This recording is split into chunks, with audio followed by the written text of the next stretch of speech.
Tom, we're gonna start with you, bud. Uh-oh. What do you think of the current affairs that Mongo is ass deep in and his current story? I believe it can be all summed up with one word: guilt. Guilt. Guilt. Why guilt? His mentor is literally deteriorating because of something he did.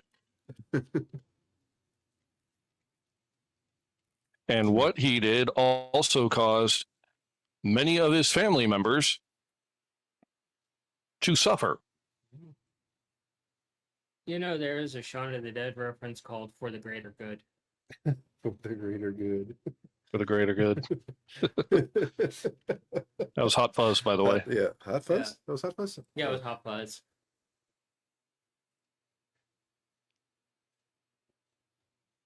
I'm pretty sure Mongo's going to get more answers at some point that will unruffle him. Yeah, we'll see. Right now, he's just kind of bent like a Pringle. Like a Pringle. Just about. That's a new one.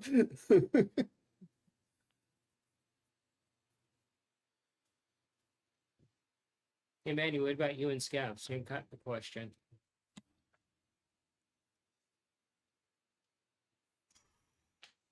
It's a bit of a loaded question considering Scav's been gone for so long. Don't really have much of an answer on there at the moment, considering how gone he has been, actually. There's still a lot of things he's getting caught up on. Well, it's not just the most current events, dumbass. It's everything. Well, for starters, let's go ahead and go over how jaded he's starting to get with the whole way the world is right now. Everything he knew about the deities and the gods and all of that has more or less been a lie. And he's learning that over time.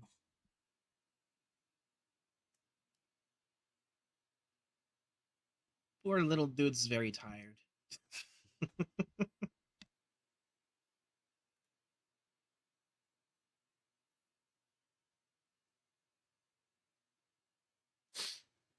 Scav has gone from a bright-eyed, bushy-tailed wannabe monster slayer to a very tired knight of the world.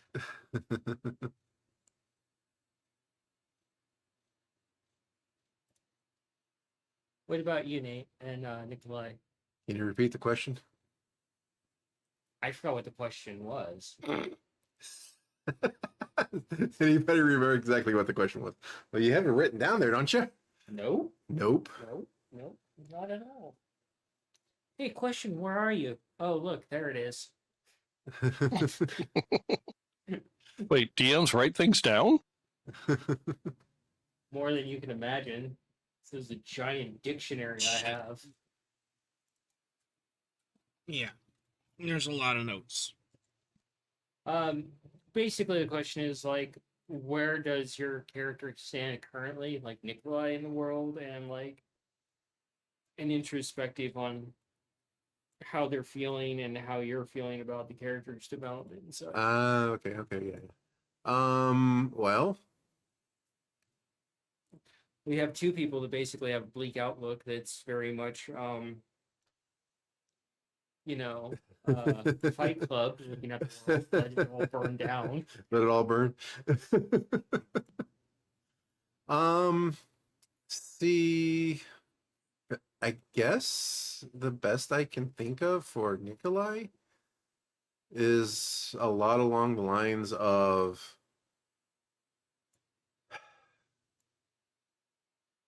kind of like it's actually kind of I'm trying to figure out how to phrase what I was thinking here. Um, exciting for sure.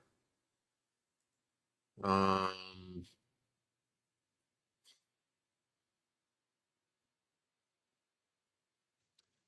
Uh, kind of crazy. I mean, as far as we all know, this is the last reliquary, as it's called, that we have to go for.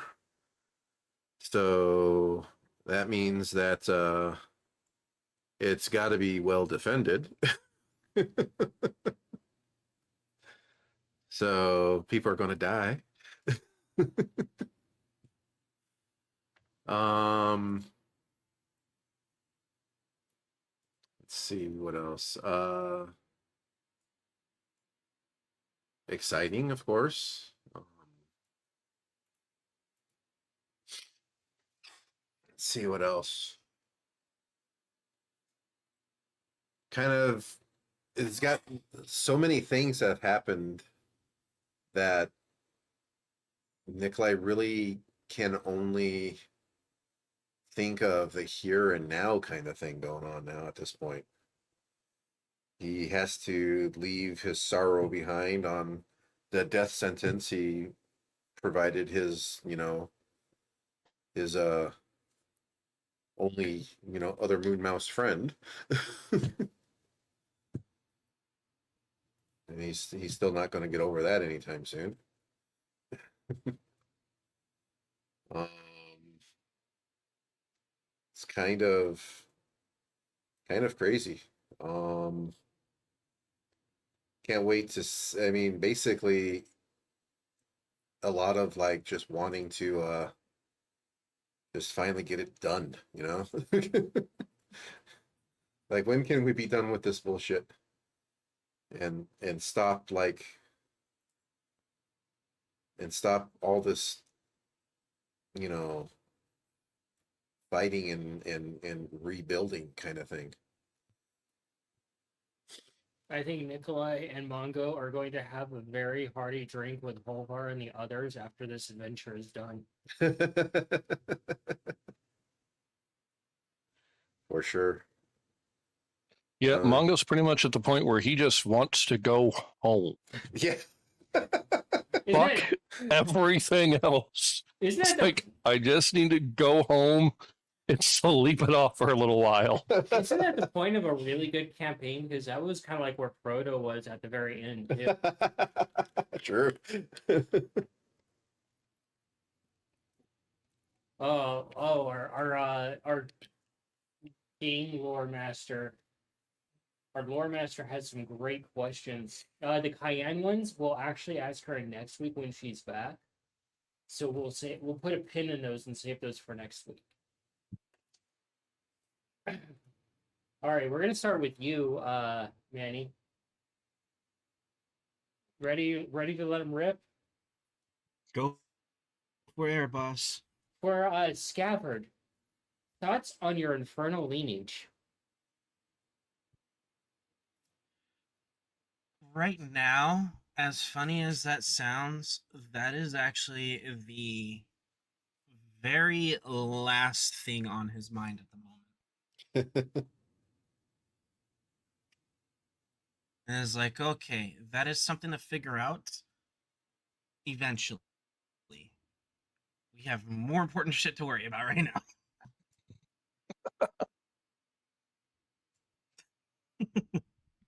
What You are know, more or less kind of like saving the multiverse. the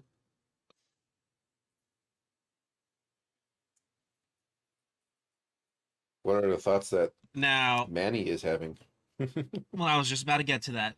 Okay. Now, as the player, I am genuinely curious as to the hows and the whys and the what ifs.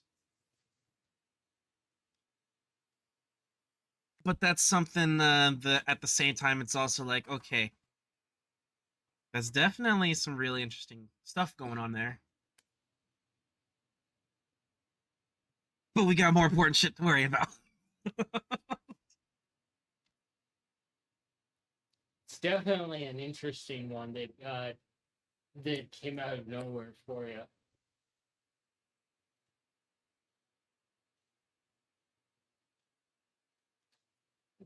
Scabbard is Starting to feel like manga with a list of questions. First time. Meanwhile, Nikolai's list of questions keeps getting shorter.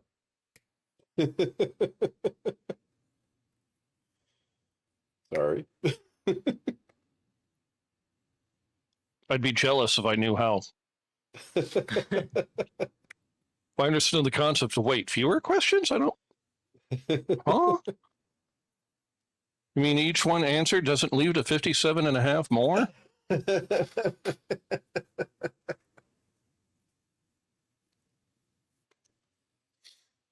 Per the chat, not gonna lie, that's how I feel most characters should feel. I saved the world. I deserve some rest.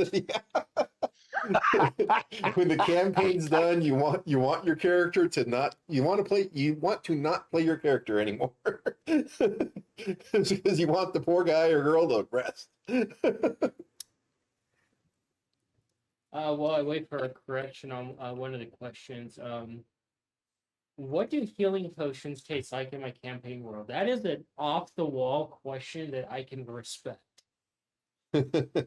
That's a fucking good question. That's a fun It question, really yeah. is. It's such a creative and good question. Yeah, Honest- I mean, Honestly, this is going to sound like a weird answer. It literally comes down to who is creating the actual potion. Okay, makes I sense. respect that answer. For example, Pulse's healing potions taste like candied cherries. Yet another reason to love Pulse. Another wizard, another potion that you guys have come across, set of healing potions from another vendor.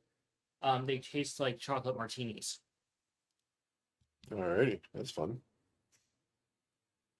Another one that I have, another one. It tastes basically like grape children vitamins mixed with cough syrup. Alrighty.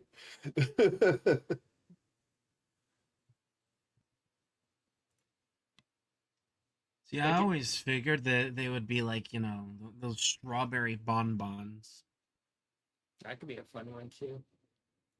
Yeah. But oddly enough, that is one of the things that does cross my mind when a potion crafting person comes up in the campaign. It's like, what do their potions taste like? It is such a off the wall, like deep dive into like how they do their work that I don't think many other people even consider, except for someone is insane. Because there is one potion that Mongo's been trying to cook up, mostly for Nikolai, and I did actually come up with okay, it's Nikolai, so is there a way I can make it taste like coffee? Awesome. Oh, that's fun. When you get back to Casil, Holtz would be the best person to talk to on flavoring potions. Potions have a baseline of like no flavor, except for their ingredients. Oh God, some of the spells. Ugh, ugh. Yeah. Oh, So you have to overcome the flavor that the ingredients impart into the potion without negatively affecting the potion. Interesting. So there's another part of my DM book that I've very rarely ever touch. Yeah, I'll openly admit that I rarely ever touch. That I've started tinkering with here and there, and this has been the entire time we've been running this. On what are the actual ingredients per potion, based off of fantasy mythology and real world herbalism, so that you would actually have real ingredient lists for potions in the campaigns.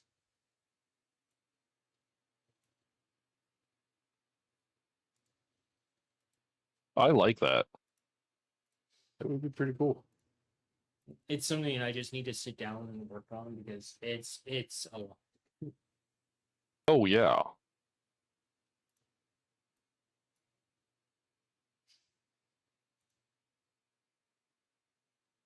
Let's see. Let's swing over to Nikolai. Favorite invention or magic item you've come across? Favorite invention or magic item he's come across? I could probably actually do both. God, but it's going to be hard actually. Come to think about it.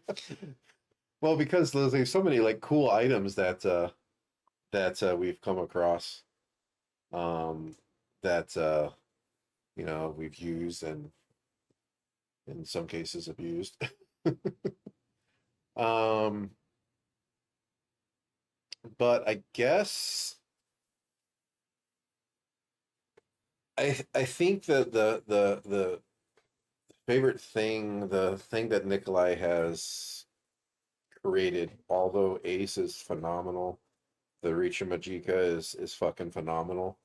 Um, it really just at this point, simply because it finally happened when he reached level 10, was to be able to make that ring a spell storing. Um, I did research on the character class very early on, seeing that I could do that and just imagining all the crazy fucking shit I could do with that. And it's like, I can't wait till I can do that with my character. It'd just be fucking awesome. And finally can do that, and it's already come in handy. You hear that, man? He's coming for your min max. Shush. You're muted, bud.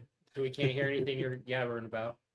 The difference between him and I when it comes to that is when I build a character specific way, I usually throw in negatives in there. Since when? Yeah, since what? A lot more often than you realize, actually. Do any of these negatively impacted characters see a campaign that we've played? Angelo has actually got quite a few negatives. Yeah, Angelo is one. Skaven is another one, actually. He was the Swobold gunslinger that really great at a far range, but if anything got up close and personal, he was fucked. Argo being, an idiotic child that doesn't know any better. Shuja being very aloof. Let's see here. So as far as like the Nikolai's favorite like magical item of the game,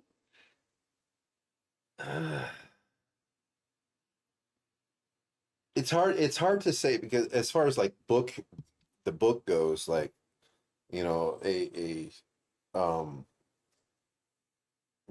never, well, yeah, no, never mind, that's a creature, not a thing. So favorite thing, it would, it's such a toss up, because the junk drawer is really fucking cool. It's just fun, crazy chaos. Um, the I mean, he's the his mask of air breathing, which was just a reskin of mask of water breathing. That's so cool to be able to just reconfigure that as needed. That's a lot of fun. And then, so, and oddly, I have to put, because even though it turned out to be a person, initially for the longest time there was no indication that it wasn't just a person, or it wasn't just an artifact. But Snake Chain was so cool. It was like, it was just so useful and so effective at the things we were having Stevie do. Using that. The chat, I got a few responses there. First, nothing more terrifying than a party with each having a spell of Ring of Spell Storing. I could always bring back an owl. Owl. Yeah, the one that ate magical items. Oh, that's not an owl. I'm pretty sure it was an owl. No, it was a squirrel. It was a squirrel. Yes. Yeah, The squirrel. fucking squirrel. Ooh, bring that squirrel back, but with haste. I think the only thing that would have been worse than the squirrel would probably be the what was it, the tiger? You weren't there for the squirrel or the tiger.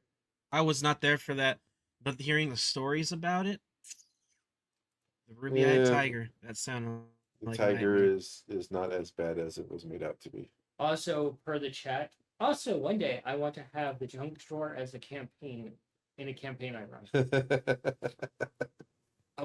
I'll finish up the item Please do. so the other people can use it.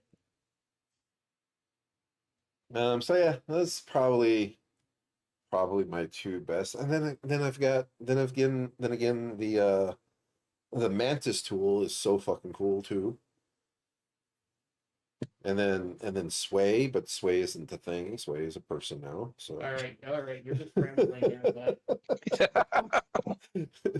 you're pulling a Tom there I and have being like a- I have a- everything. I have a question for the group actually. Huh. Who wins? A very punchy orc or one obsidian rock?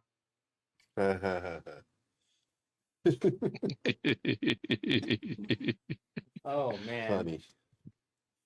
There were so many, and back in Orella, it was just crossing those mountains and just constantly getting a toe with obsidian under the nail or between the webbing. Which only happened because Garrick doesn't wear shoes. All right, Mongo, Uh-oh. favorite drink you've made so far? Oh, fuck. Fucking coming out swinging. All right. The other ones are just as spicy, bud. The last one he made for Plume Tree was emotional.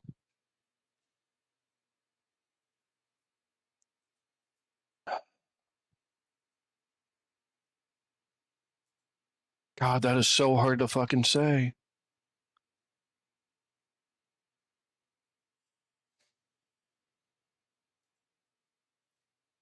I'm responding to the chat while you think about it.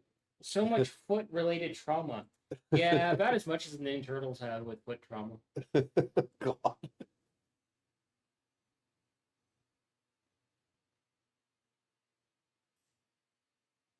Mm. In the Q&A, no one is safe.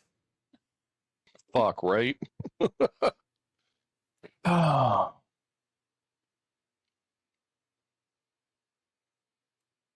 Because I know he made a smoky martini for Noodle, Mm-hmm. and just the whole imagery of him in like a smoking jacket doing the little waddle with a martini in hand. It's just like, all right, that's pretty fucking amazing. He also has the Stokies, too. Of course he does. Of course he does. Why wouldn't he? Yeah, I think I'm gonna have to go with Plume Trees right off the bat. Either Plume Trees or the couple that he's made for Skycat for sweeping. Those have all been really good. You seem to enjoy those. And that's really the benchmark of how Mongo gauges if they're successful or not, is how well does the individual he's making the beverage for enjoy them. Makes You got to sense. make a really interesting drink for Ozzy. Now, Yeah. now, if Mongo really wants a challenge, he needs to make a drink for Alice. Jesus. How do you make a drink for the goddess of madness?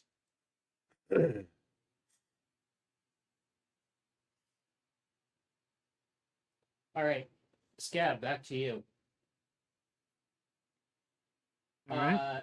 It, the next question for you: which parent do you think is responsible for it? Ooh, Responsible for what? The infernal lineage. Ah. that's a good one. Chat's Probably, more than likely, I'm gonna have to say Seagate, considering his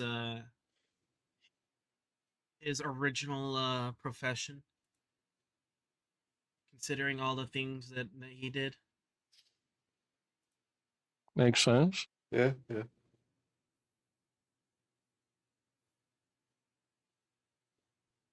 It's gonna be interesting to find that one out. Man, chat's going deep on this stuff. You can just see it now. Infernal lineage. What? Oh shit! I forgot about that.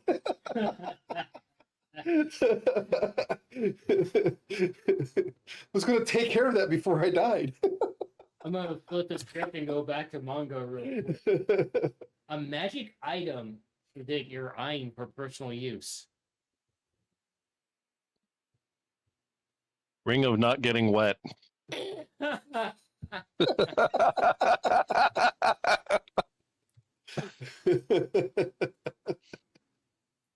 That's funny. Man, that was a quick response. Yep. Ring of not getting wet. Walk Alrighty. through a wild magic field, and now it's a permanence wet. A ring of Oh, permanence fuck wet. that. You're always soggy. Oh, no. Like when it's like 60% humidity outside and I'm 95 degrees. Yeah, we all know what that's like. That's not feeling soggy. That's just feeling homicidal.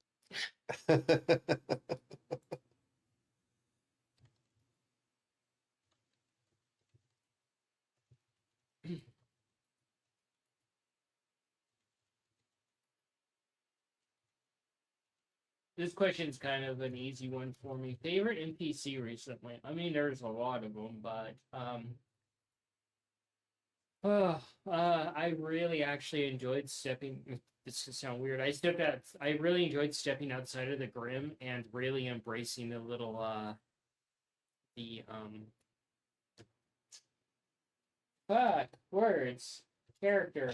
The smooth brain fake kobold. That's me right now. Whisperwind, Oh, the old moth folk. okay. She's just so violently upbeat and happy that it's a departure from all the very grim characters that I'm jumping between right now. And she's just such a unique little character in general.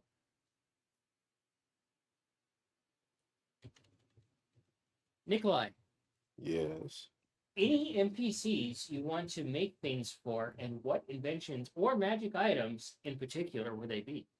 Well, somebody already touched on it earlier. He's going to be running a spell storing for everybody.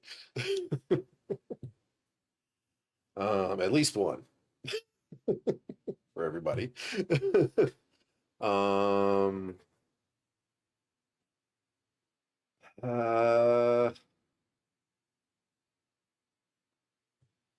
let's see. Magic items. Um,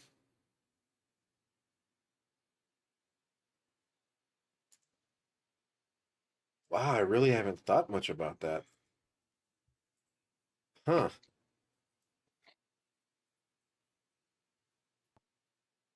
I mean, if there's a way that Nikolai could pull it off, he based on one thing that Tom said there that Mongo wants, he would definitely at least help provide Mongo with a with an enchanted item of some sort that just does prestidigitation on him permanently. Tired of hearing about the cat complain about every little speck of dirt.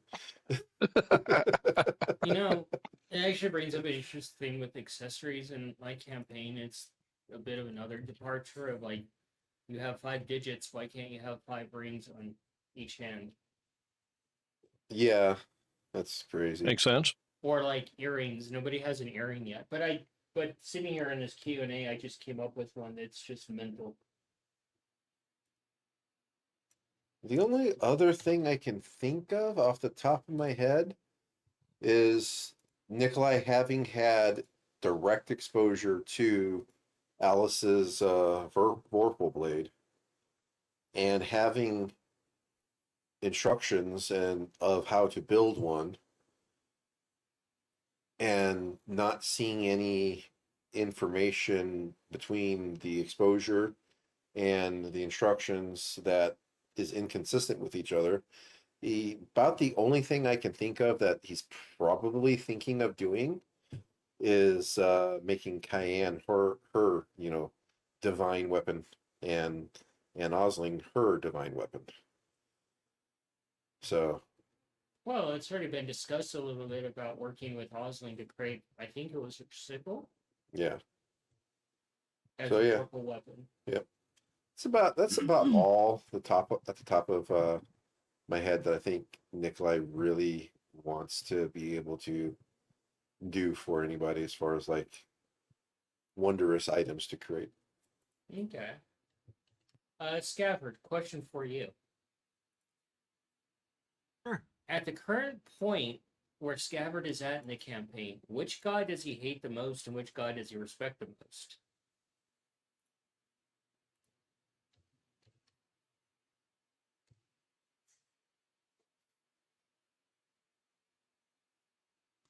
That's a very good question, actually. I don't know if I can give you a clear-cut answer on that one, Chief. There's a massive list in that. So there's some really good ones.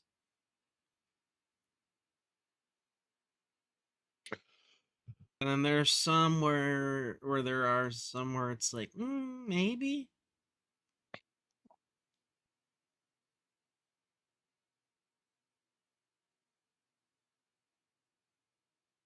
I'm not sure if I can answer that one for you. Yeah,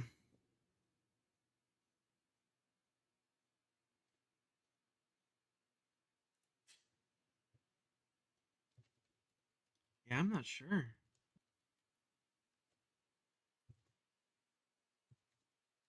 That one's a little too tough for you, isn't it? That is a very loaded question. Oh, it's a Q&A.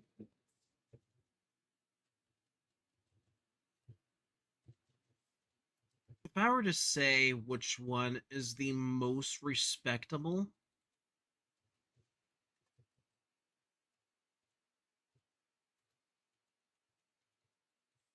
probably Dominaru.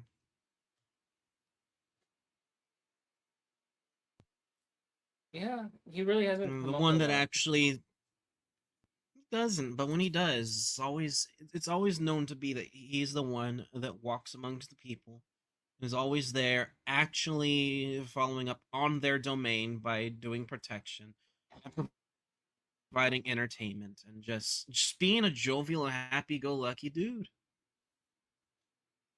Every other one that pops up so far has more or less been like, oh, they govern this, but they're really a bit of a prick. Whereas this one is like, yeah, he's there. He's a little bit of a prick, but at least he's honest about it. Yeah, a little bit of retrospective is like Damiar is kind of like one of the new gods, kind of like Osling and Cayenne. They are among the mortals, so they can relate better to him. A lot of the other gods are just kind of like Tom wants to flip a table at him.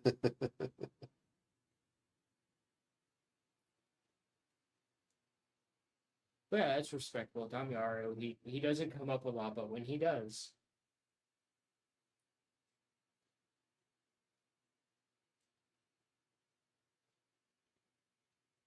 I think the least like one would probably be Bramble. she's a royal bitch. If not Bramble, it's probably gonna be, Miss Insanity, Oh, the Red Red Queen. Queen. I'm surprised He- Bahamut's not higher on that list of hatred. He's there, but he's not like the highest. There's definitely way worse. Like Bramble is just rule, but the Red Queen, that's just a whole nother level of insanity alone. Cue her theme music.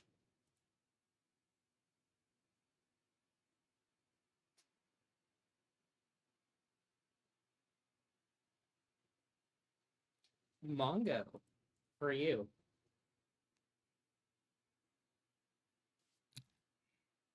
What is the favorite spell you've come across so far in the campaign world?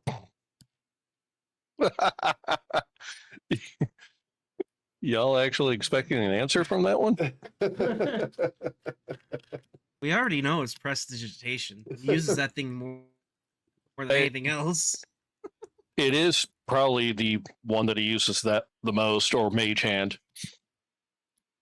But like all out, just like favorite. So many of them have so many uses. And it's like two of them that I absolutely love and almost look for an excuse to use are the Golem one and the Mushroom one. I just love the name of that spell. It's a mushroom. And mark my fucking words, I'm gonna mix those two together one of these days. Oh god. That's gonna be epic. Make a colossal mushroom and then turn it into a golem. Yes. Make my mushroom grow. Wow, that is way out of context right there. But Did we already use that as an episode name? No, I don't think we have yet. Well, you now have a future title in the works. Are you guys trying to get demonetized with your titles? Yes, we are. No, we're not.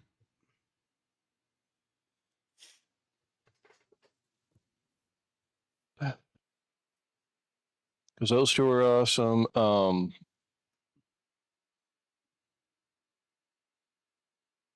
Comprehend languages come in handy in infinite amount of fucking times.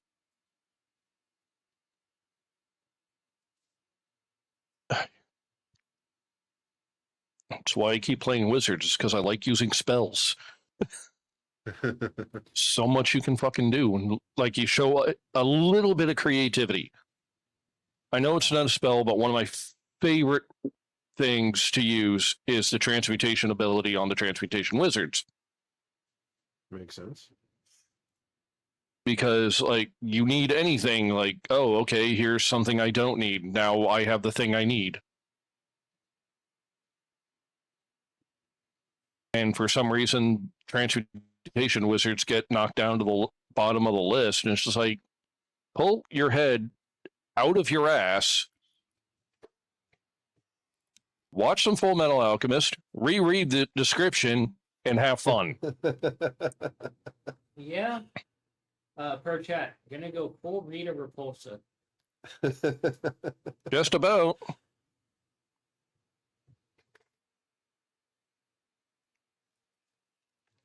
Pro chat, not gonna lie, I do too. Though I usually play Bard because there's never enough people with revival responsibilities or capabilities.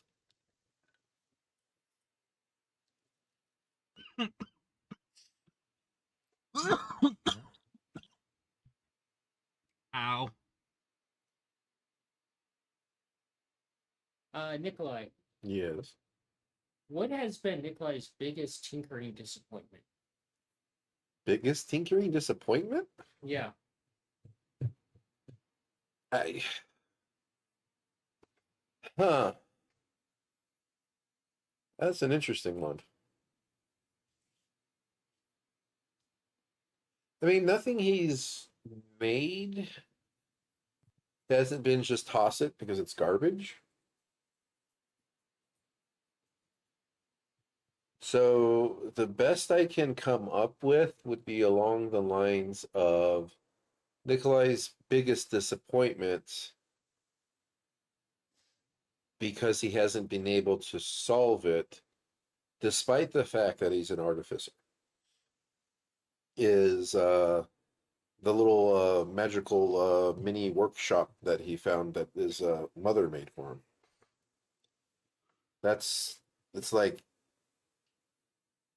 kind of just would think that he would have that down and like just be able to get it figured out. But I guess not. So I guess that would be the only thing that's disappointing Nikolai as far as like the realm of tinkering and artificery. All right.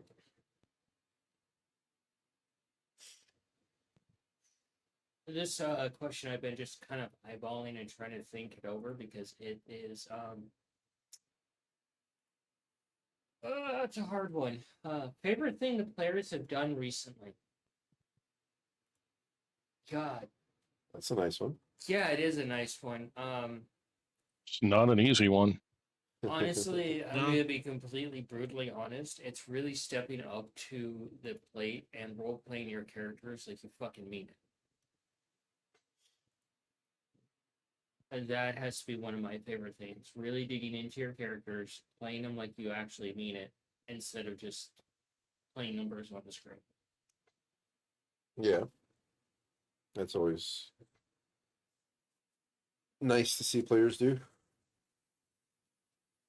I know that may seem like a little bit of a cop out answer, but that's one of the biggest things, and it's one of my favorite things to see, and it's also one of the most rewarding things to see that there's that level of investment.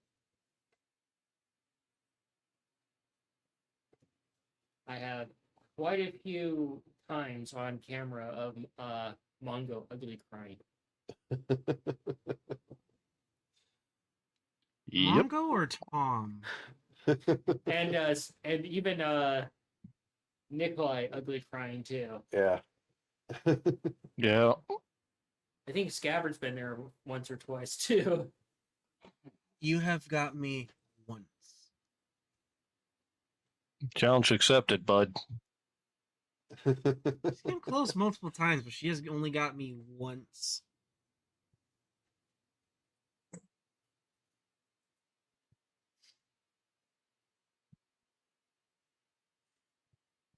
think I got everybody when the parents came back. Duh.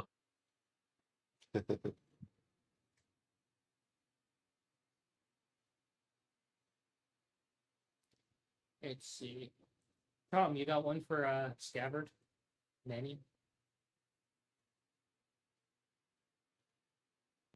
Poke that smooth brain of his.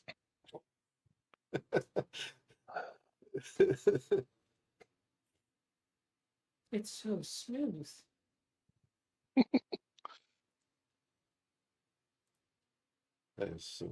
Any question? Any question? Yeah, it's Q&A, man. Okay. Okay. What the fuck did Mongo ever do to Scav to make Scav not trust him and constantly think he's nothing but a fucking liar all the damn time? Ooh. Dang. Nuclear armaments have been launched. Can you repeat the question? No, seriously, can you repeat the question? What did Mongo do to Scav that makes Scav think Mongo's like always lying and not trustworthy? Like constantly needs help. Why does Scav always like kind of looking down on Mongo? Oh, man. Dang. I think it comes down to the main thing is that Hey, Nate, you got popcorn for this he one? doesn't fully understand why Mongo is never straightforward and to the point. It's always as if he's hiding something, whereas Scav has literally nothing to hide from anyone, really. So it's like it comes down to a situation of, hey, Why is it like this, Mongo? Why do you do Because this to me? like the God, was it last game or was no? It was the game when Scav like first met the nurse who smokes her meals. Um, and Scav's like, "Oh, I'd better not tell her my real name," and outright lies to her. And like, okay, so it's fine when you do it, but when Mongo even tries to say anything, fires back with, "I don't appreciate your lies." Well, that Dang. one, I will So it's admit just on that like, one. I will admit on that one. Yes, Scav did lie in there, but that also stems with the fact that we are in the Feywild, and he was always told whenever you're in the Feywild, never give away your actual name.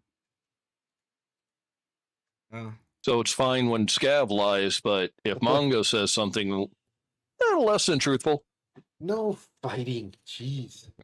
They're not fighting. They're hashing it out in the yeah. QnA. I need some popcorn for this shit.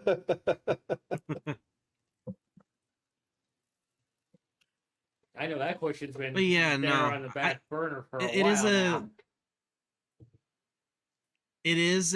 a very valid question, and the answer honestly stems with the fact that it's like Scafford tries to do everything he can for his family, but the one person he never seems to be able to properly I guess more or less seem to like really click with is Mongo, and I don't know why.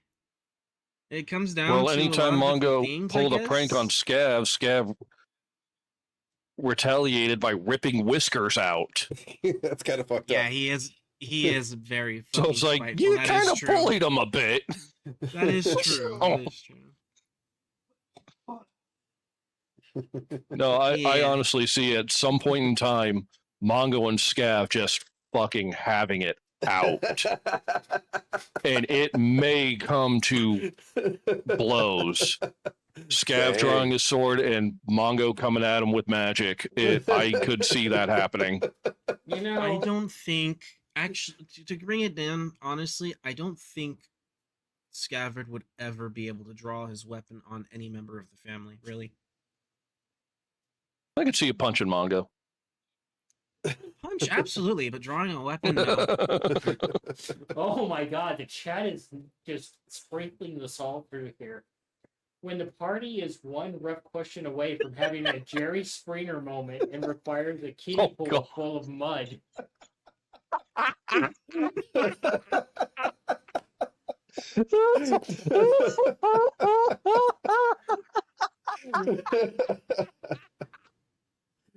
Okay, I So, in all officially fairness, I might make the next episode title "Kiddie Pool Full of Mud." Do it. Do it. so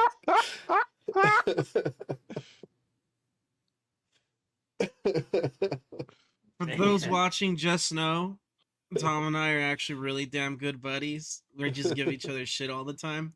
Oh, yeah. Oh, that's all of us.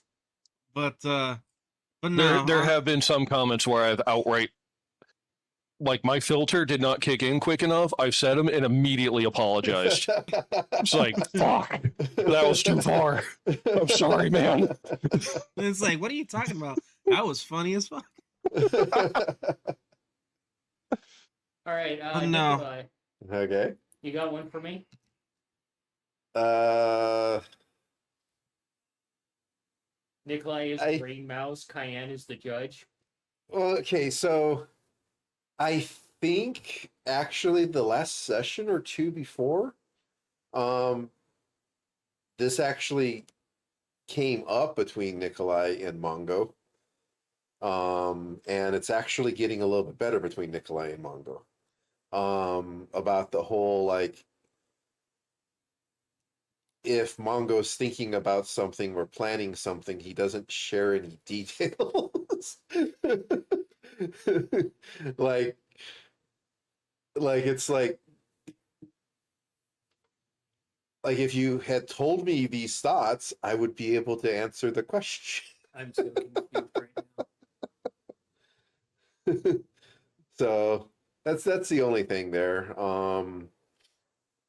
But like I said, I think Nikolai and Mongo have I was have a. referring to you have a question for me.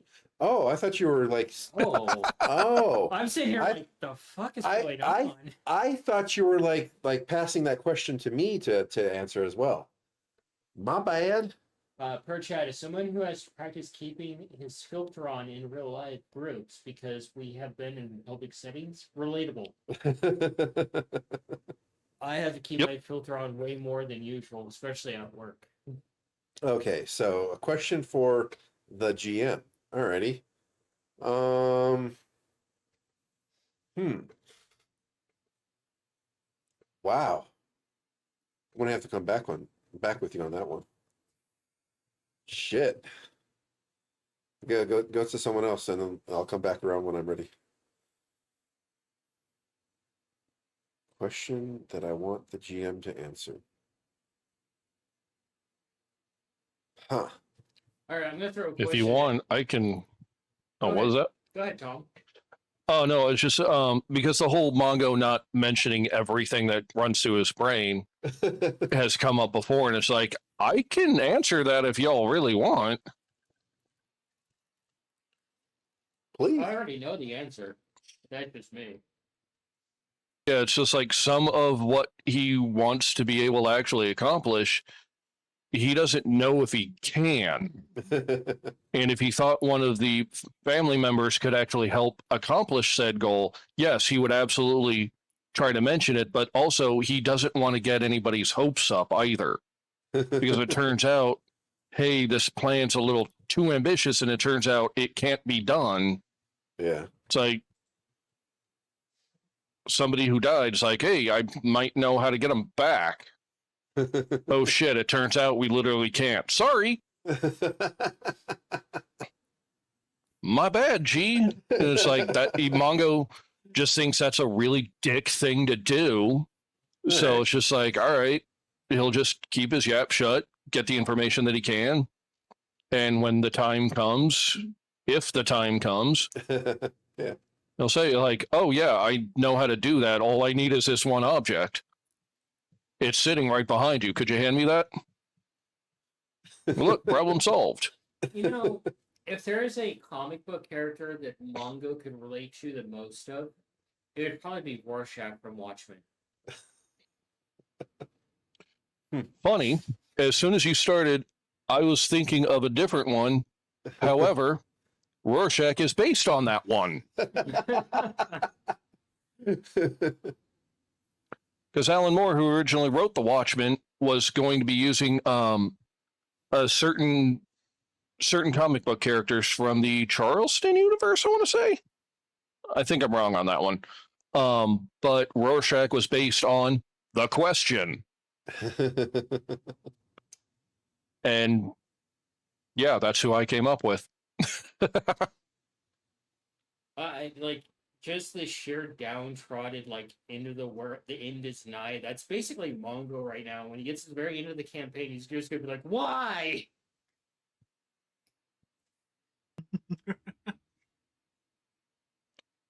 Might not have to wait till the end of the campaign for that one. Oh, there's gonna be a lot of band-aids being taken off by the end of the road. Yep. I kind of thought about a question I could ask the GM there. Yeah, go ahead. If we don't succeed at the end,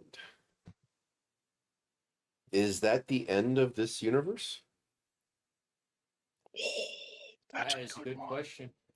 Am I ballsy enough That's a to do really that? Yes, I am. Yeah. I can totally see Maya doing something like that and then starting over.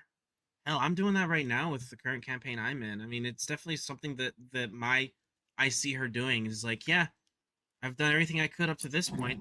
Let's start over again. The story has a end chapter, and I'm not going to fluff or botch that end chapter. The chips are going to fall where they fall. If they fall in the negative, it falls in the negative. It just might take me a little longer to start campaign 2. No pressure. I mean, it's only the fate of the universe universe. But with that notion said, I will give you guys food for thought. If this campaign and everything fails and everything breaks apart and it all goes to shit, it would influence campaign 2. There would be fragments of campaign 1 spread throughout the campaign 2 world Oh wow, and universe. that's Interesting. crazy. Kind of Huh. like a shattered mirror of a universe that's overlaid into a new universe. Huh? Interesting.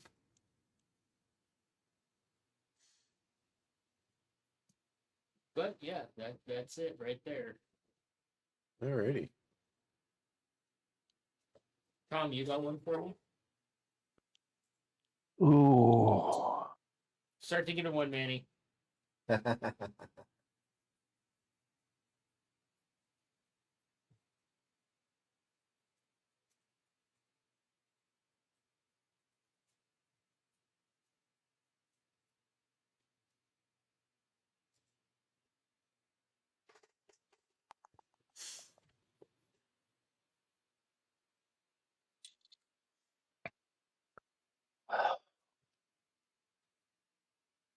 While they think of those questions, Nikolai, Okay. what character has Nikolai absolutely hated to meet and remembers meeting? Oh shit. Absolutely hated to meet and remembers meeting. Huh. Oh wow. Uh the best that comes to mind is that one dwarven trader, gem trader at the gray market or black market in I guess Casil. Yeah. Yeah. Finding learning the truth and reality of what they do is it was kind of gut wrenching to him, and then finding out that Lumion like allows that was a whole like level of, can we trust this guy? Like, you allow this shit and you're going after my sister. I see smoke coming from Tom's ears. So yeah, I guess that one dwarven trader, and I don't know exactly if Nikolai ever meets that guy again, if it's going to Be cordial. be cordial. Hey, look, a lot of times we're in life and death situations, and we've so far made the choice to save everyone.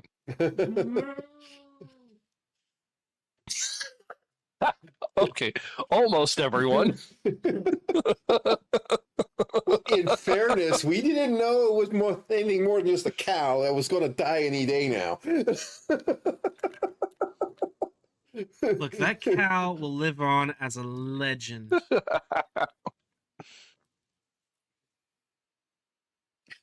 You got your question there yet, Tom?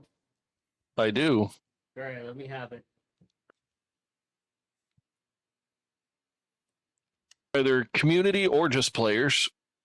Are we ever going to get a full peek behind the screen? Ooh. Behind the screen? What do you mean, peek behind the screen? Full disclosure. Ooh, full disclosure on what? DMing. DMing. Like, okay, you're gonna have to clarify. I'm full. My brain has gone smooth, like Manny. I get it. Like, full disclosure on DMing, but like how far, what, why? All three of you run games, Yep. or at least have at one point. Okay. And there's always a whole lot of shit that y'all intentionally don't tell everybody. Even after the years after the campaign has had its last session, Uh-huh. Not that it ever actually had a final session. It was just the last time the session was had. Okay. There's still a ton of shit y'all don't fucking talk about. All right. Huh. Okay. So I will. I Okay, will. I think I get what you're getting at. I'll say one thing, okay, Tom, and this will probably perk you up. So after this campaign is done, plan on running a Q&A, and I will likely answer questions from the campaign world that didn't get resolved and other questions of where things could have gone. Does that help? A little bit. It'll be some disclosure and, like, I'll also go a little bit more in depth on how I believe in a very organic campaign. I have story beats and everything like that, but it's up to you guys to get to those points and figure out how to get there. I try not to railroad you guys and basically glue you to a track. Nikolai thanks you for that. But I do want to do a post-mortem Q&A after the campaign is over. Answer questions more in depth than being elusive to certain things, like where could have some characters gone, what storylines, things that were planned, things that weren't planned. I know there's a lot that goes on behind my screen that a lot of people wonder about. I hope that clarifies things for you, Tom. A little bit. I'm interested in carrying on this conversation with you about my games. Like, where is this coming from? Like, but I don't know if that would be a little outside. Shouldn't be outside this forum or not. So That would be Probably outside. Yeah, for that would just be like us Likewise. chilling at the house. okay. Like, what secrets have I kept from my players? I don't know. But with that said, I have talked about it quite a bit where I do want to set up a wiki where there's full character descriptions and story beats that have been touched on and things like that. That people would like players to be able to reference and our War Master would be able to work on as well because they remember a lot more than we do as a collective. It seems like. But yeah, there is quite a bit I know that is behind my screen that Tom is screaming at to look at or see. And sometimes it is literally the meme of, wait, there's no notes? Because I just have to do things on the fly because you guys improv and I love that. I'm never going to discourage you guys from improving and going off the rails because that's one of my favorite things. And I do believe in a very organic table for characters and players. Even if it sidetracks us for 20 sessions.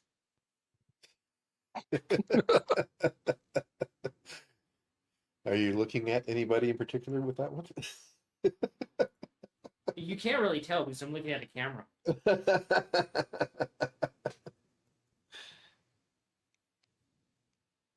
And I also do believe in that the campaign world is active no matter what is going on with the campaign. There's a lot of stuff happening back in Casil. There's a lot of stuff happening overseas in Essencrest. There's things happening in the Dwarven Empire. There's things happening in the Stygian Empire. We don't even know what's happening in the Five Kings right now. I don't think our characters even know if the Five Kings exist. There's even stuff happening at the Spellforge right now.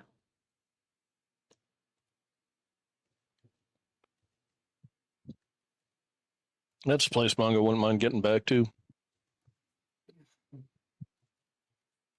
That's going to be a fun place to revisit. All right, what about you, Manny?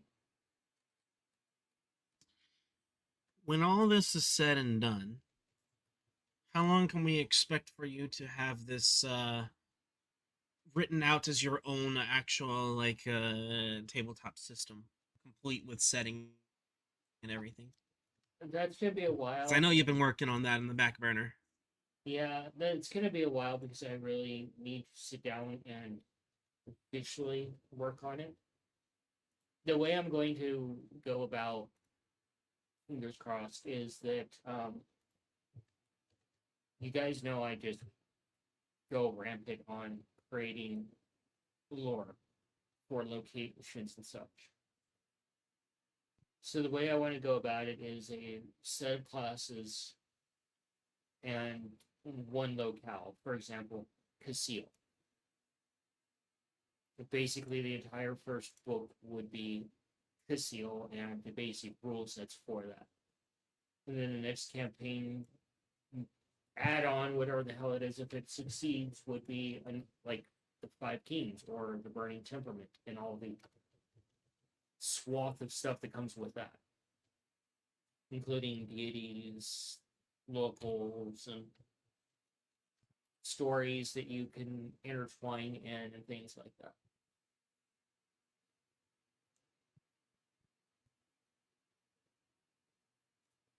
I don't know if that's the answer you're looking for, but there's been a lot of me talking and note taking and getting ideas out for the bare bones of my own campaign system that I use. Um, I will talk about a few things that you guys are going to find interesting. So this is going to be regarding campaign 2. I just heard Tom perk up excited about that. They're not giving a lot of information regarding campaign 2 yet. But there is one thing I am bringing to, in addition to the my rule set of modified 5th edition. I've had to do a lot of like soul searching, I guess. For campaign 2, we will be sticking with D&D Beyond and 5e and the updated version of 5e as the backbone of our system. But all my rule set and stuff will remain the same and it will be expanded on. Also, shout out to D&D Beyond for adding a group inventory finally. Yes, they finally added a group inventory. Pretty cool. Holy shit. Yes, a shared inventory for the party. Holy fucking balls. That's major. So for campaign 2, we will be sticking with 5e and 5.5e and D&D Beyond. With that said, a new rule set that will be introduced that will be good for everybody at the table is because I'm using a lot of my own species and races within the campaign world now. And this will go for classes as well. And this is another peek at like the rule sets that I'm working on. They will be graded.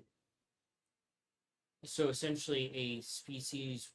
Let's just throw out an example there. Human would be basically beginner and easy. And then, like for example, I know this really hasn't been touched on in the campaign world. The exile would be considered expert and hard on playability, and classes will be done the same way. Huh. So, for example, you will know at a glance of how hard it will be to play this class and its archetype.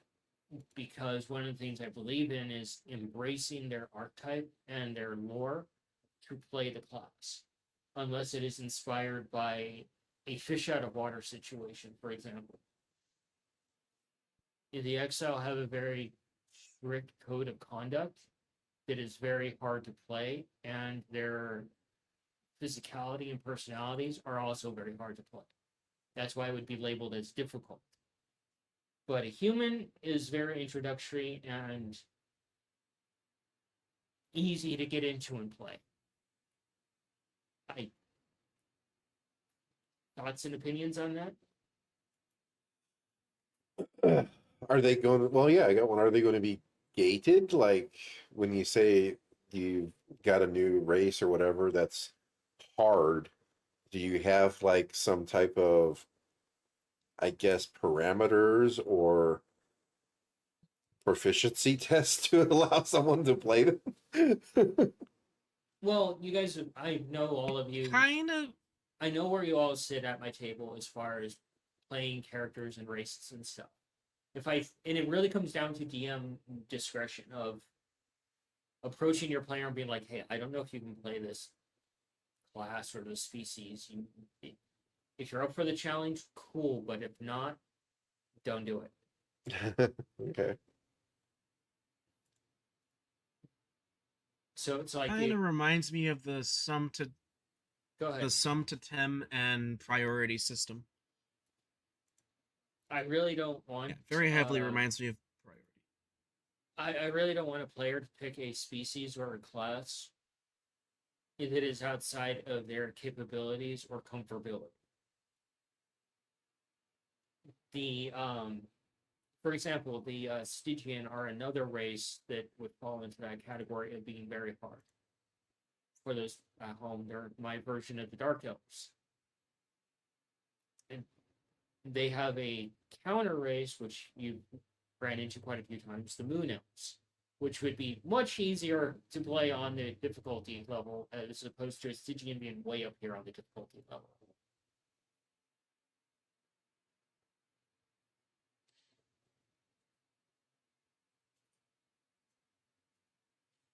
Interesting. What do you think about that, Tom? Cool. Still planning on just kind of, all right, what the fuck do I want to play? All right, this sounds like fun and has some, will keep my attention for a while. Hey, DM, what do you think? Yeah, and I love working with you guys on developing your characters for a campaign or even a one shot. And I would love to see more of that stuff sooner than later. But yeah, that's where campaign 2 is right now, and that's all the information you're getting. Because I'm still Nate even asked me about it off camera, like, for the Q&A, are you going to share anything regarding the campaign 2 and its setting and what to expect and all that? I flat out told him no. I don't want to work on campaign 2 except for the bare bones information right now, because it would distract me from campaign 1 too much and getting us to where we need to go. Granted, when campaign 1 ends, we do the Q&A. There'll be at least three to four sessions or so where we will be just doing one-off stuff for a while I work on campaign 2. There'll be aliens, kids on bikes, easier systems for me to just dumb manage, as opposed to the monstrosity of this system and very intricate campaign rules.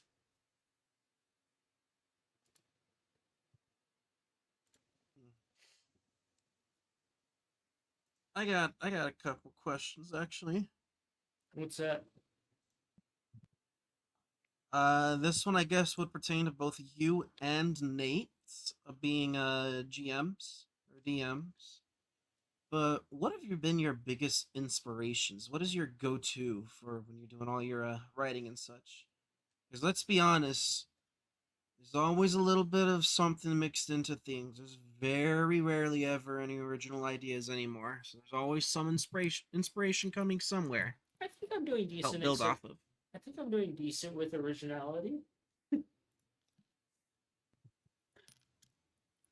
That's why I said it's very rare.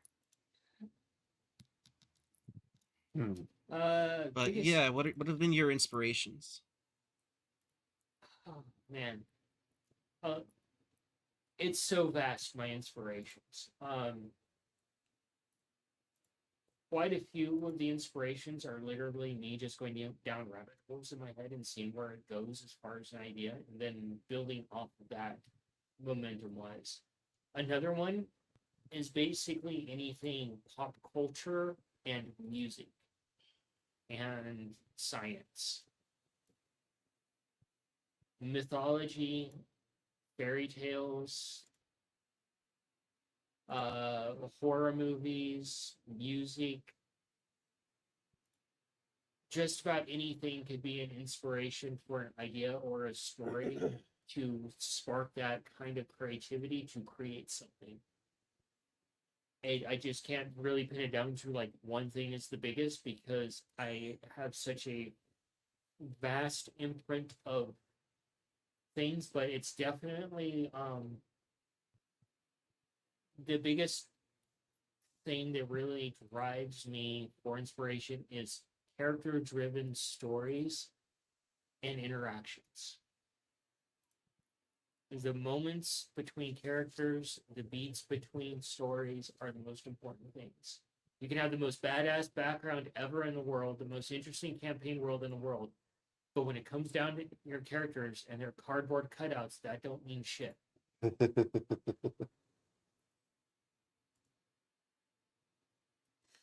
gonna swing that over to Nate, and I'll stop rambling. um, huh. I would have to say, I mean, straight up, probably my biggest influence of like what I build my worlds off of, I guess, is what you're asking. Um, is or inspiration, Doesn't I have to be guess. just the worlds, the characters and such too. Yeah. Would have to I mean, straight up, honestly, and I really only take a couple things from them, and that would be the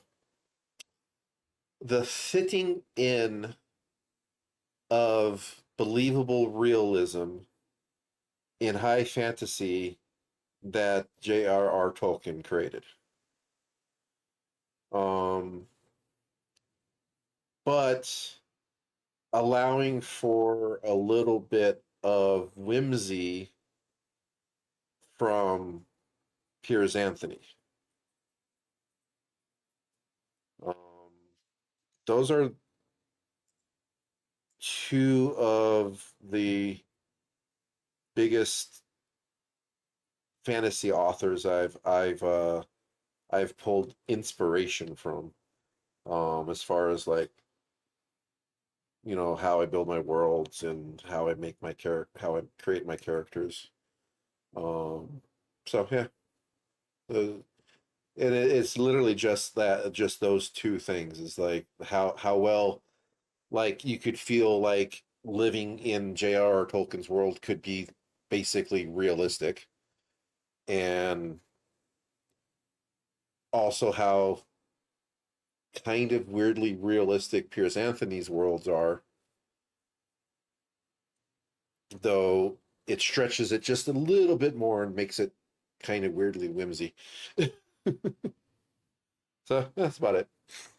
I think Kupo kicked down the fucking door of that concept.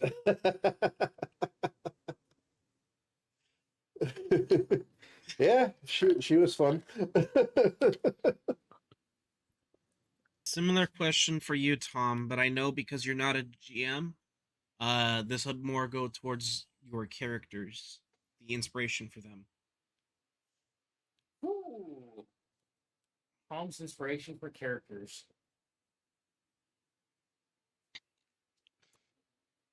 Some of it is just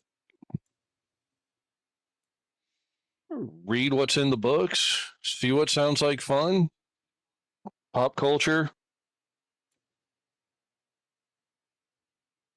See, some of it is literally just listen to the wrong fucking playlist, have way too much stuff going on at work. I haven't built a character yet. I have absolutely no fucking clue.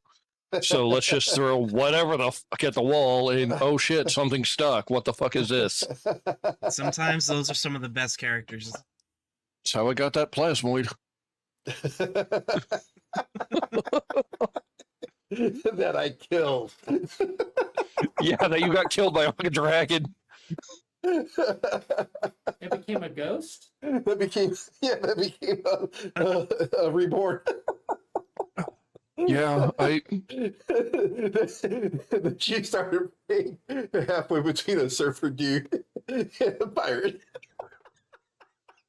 yeah, it's like okay, so for like some kind of context here,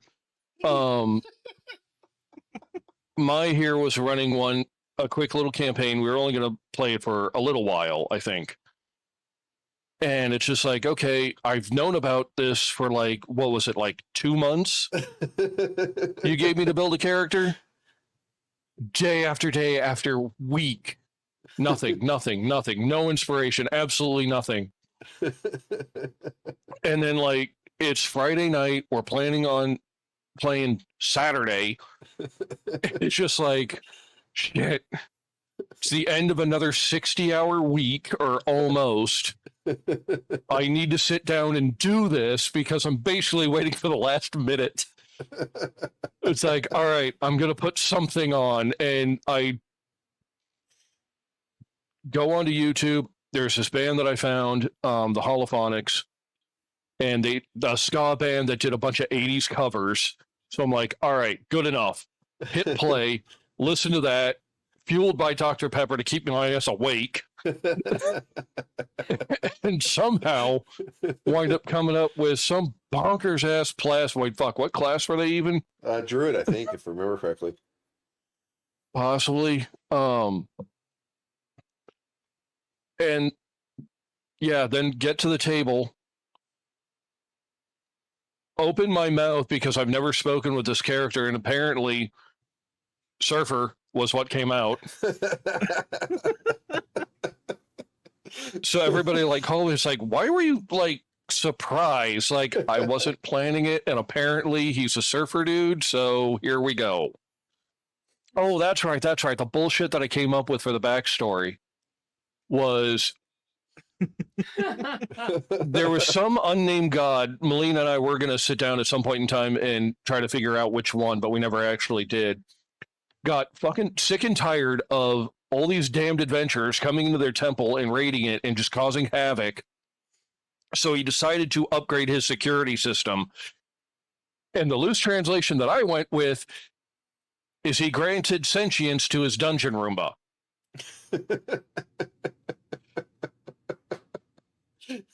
And this, yeah. Oh fuck, what's her actual name? Cube. Oh shit. Cuba Keep. No. No, that's a Yeah, I don't That's a remember the character. character's name. I don't remember the that's an character's name. NPC.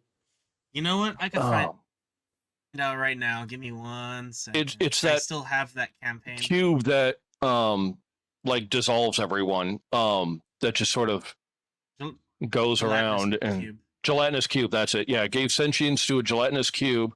The cube decided, you know what? In order to actually beat all of these adventurers that keep coming in, I need information on them. So they started spawning. You know, My character happened to be one of them.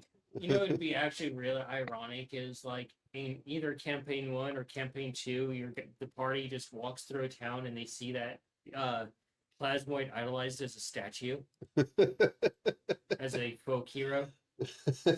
I wouldn't know how to fucking deal with that. And it turns out the temple that he was actually given sentience from was a sleeping temple. That would be funnier than shit. Dungeon Roomba. Yeah, but you gotta give the other half of the story there, Tom. Yeah, I'm getting there. Okay. So like this little baby sentient dungeon Roomba, Plasmoid was the official one that I took because they just came out and it's just like, this just sounds weird. I'm going with this. So I think I threw like a little bit of Rogue on there, so that way they could sneak around and watch some of the adventures. And one of the ones that he happened to watch was a druid. And it's like, well, they kind of already have a little shape changing ability to them anyway, so it's like, fuck it, let's roll with this. So that was just his whole point, was just go out, experience the world, and then report back. Winds up falling in with some halfling that's all about the easy life. Yes. It's like, let's just find out how can we make this more luxurious. It's like, I know I got to sit there, but can I sit here in a recliner? Some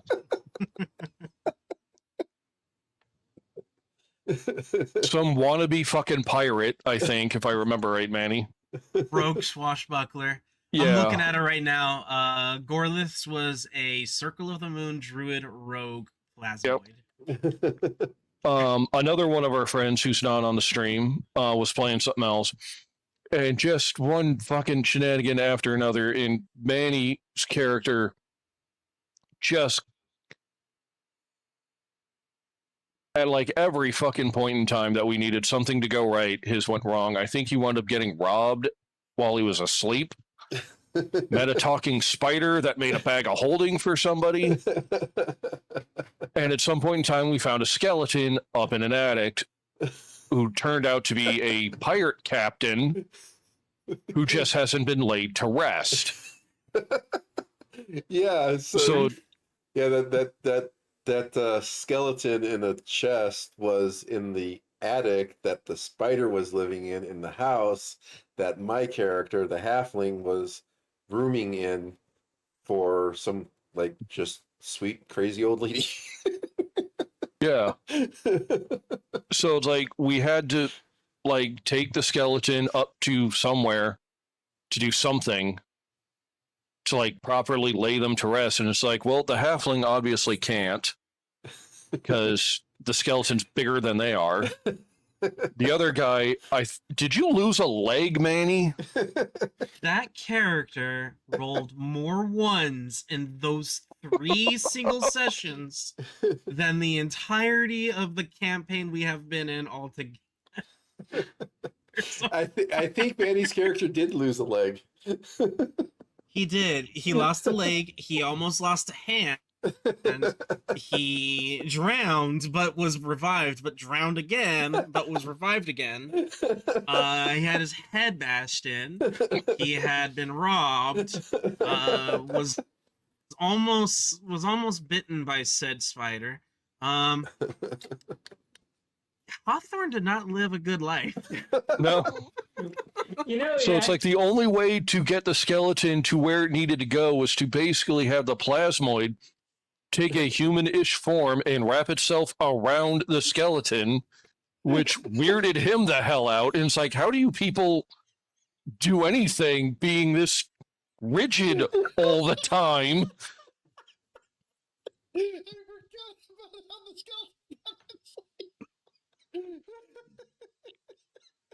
And so our characters, being a bunch of dumbasses, by the way, somebody found some sort of armor nobody had identified, so we had no idea what the hell it did. So there was a dragon nearby, so it's like, all right, let's just go at the dragon. It's like, hey, the skeleton needs to die in combat. Could you help us out? We'll give you this. And with zero hesitation, by the way, this question to the dragon was posed by Nate's character. So with no hesitation on our DM's part, breath weapon just fucking annihilates my skeleton wearing plasmoid in no time at all. And then it's like, oh, we finally had a character death in Not Cthulhu. Holy shit, what do we do? So I think it was literally a situation. Wasn't it literally a situation of you literally just changed one thing on the character sheet and basically was like, I'm back. No, it like half an hour of like all of the bullshit in pop culture references that we could cram into. And one character or one person actually, it's like, fuck, how do I bullshit a way to save this character's life? And by the way, this was a question posed not by the player. This is our buddy off camera here who's like, how do we save his life? Shit. So somehow, I don't fully remember. I think I wrote all this shit out at one point. Trying to fucking explain this crap. And now all of a sudden, instead of reading Plasmoid on the character sheet, now it's Reborn. And I'm stuck trying to figure out, because now he's like got part of the pirate captain's memories and accent. It's like, how do you do the stereotypical pirate R while doing the surfer dude thing? Which I have absolutely no goddamn clue. Oh god, so fucking fun. And it's just like, what the fuck? You can't look at us for this one, dude. You're the one that did it. Per the chat, some of you are more predator than pirate. Apparently, yeah. Oh god. So literally, some of them is just like, what kind of random ass shit can be thrown at a wall, and that's it. It's like, I've been kind of rolling one around that it's like, I'm not really sure how to fucking do this, but it's like, fuck it, I'm going to give it a shot. Oh, yeah? Yeah. I for some reason, whenever I've made a character, which by the way, I apologize for rambling for so long, but anyway, whenever I make a character, if they're actually an adventurer, they suck. I roll nothing but like 2s and 3s, and occasionally get a bit of DM's grace when I roll a fucking 1. But there's only so much grace that can be given when it's your 13th in like the first half of the fucking stream. So it's just like, okay, but when they find a day job that has like nothing to do with adventuring life, that apparently I could min-max the shit out of and do really well. So I'm like, all right, fuck it. What's the point of them existing? They have a day job. What is their day job? Okay, and then something happened and now they're wandering around. All right, I got a question for all three of you. And it's kind of a selfish question. How has my DMing style in my campaign world influenced your character creations? Oh. I Interesting. mean, it hasn't really influenced my character creation at all, really. You see how I make my characters. They could be on the fly like that. From observation, bud, you go, hey, look, I really like what Netflix did with Belmont. I'm going to copy-paste that. Damn. Well, for some things, yeah. I'm not Hey, gonna look. lie, I do that. Hey, look, that JoJo character is really cool. I'm going to make that into my D&D character next. This is You my know, funny persona enough, now. I have actually not made a single JoJo themed character in any of yours or Nate's games at all. Oh, no, I'm just Although pointing that out would an be a observation. lot of fun to do, though, actually. Oh, no, I'm just pointing out an observation on how you function with building your characters there, bud, because it took me quite a while to retool Angelo from being a Belmont copy. It's funny you say a Belmont copy because he was a It's a la lot carte. closer to D. Is what I based him off of was Vampire Hunter D. Which, by the way, if any of you have never read any of those books, highly recommend reading them. They're amazing books. If that's where you would be wrong, Zora Arcane, that is Tom that throws anything at the wall and hopes it sticks. Yep. How have... Huh. That's an interesting one. Oh my god, the chat just gave Tom a perfect idea. Or put sticky notes to a pinboard and throws darts at them.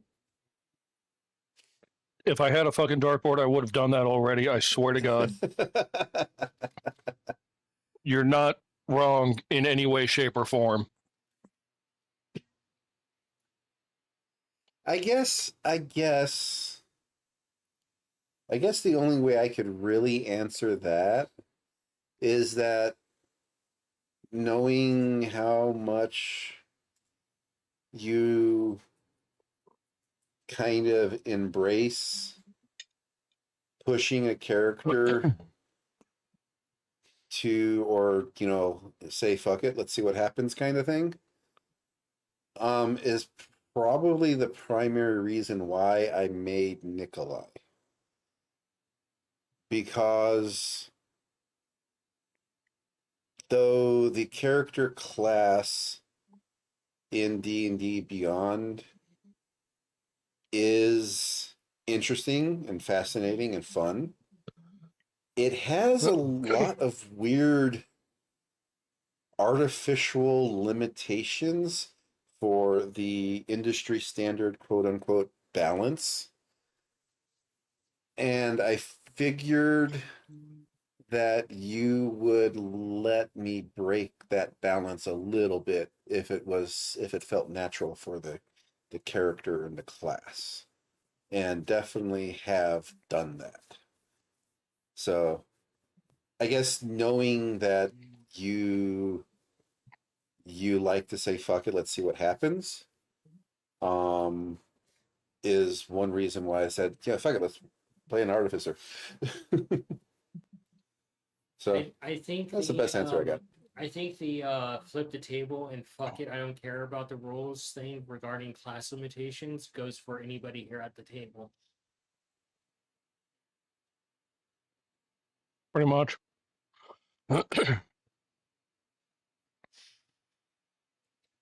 I don't like to use artificial limitations on my characters. I like to use the in-game campaign world as limitations because that makes way more sense to me.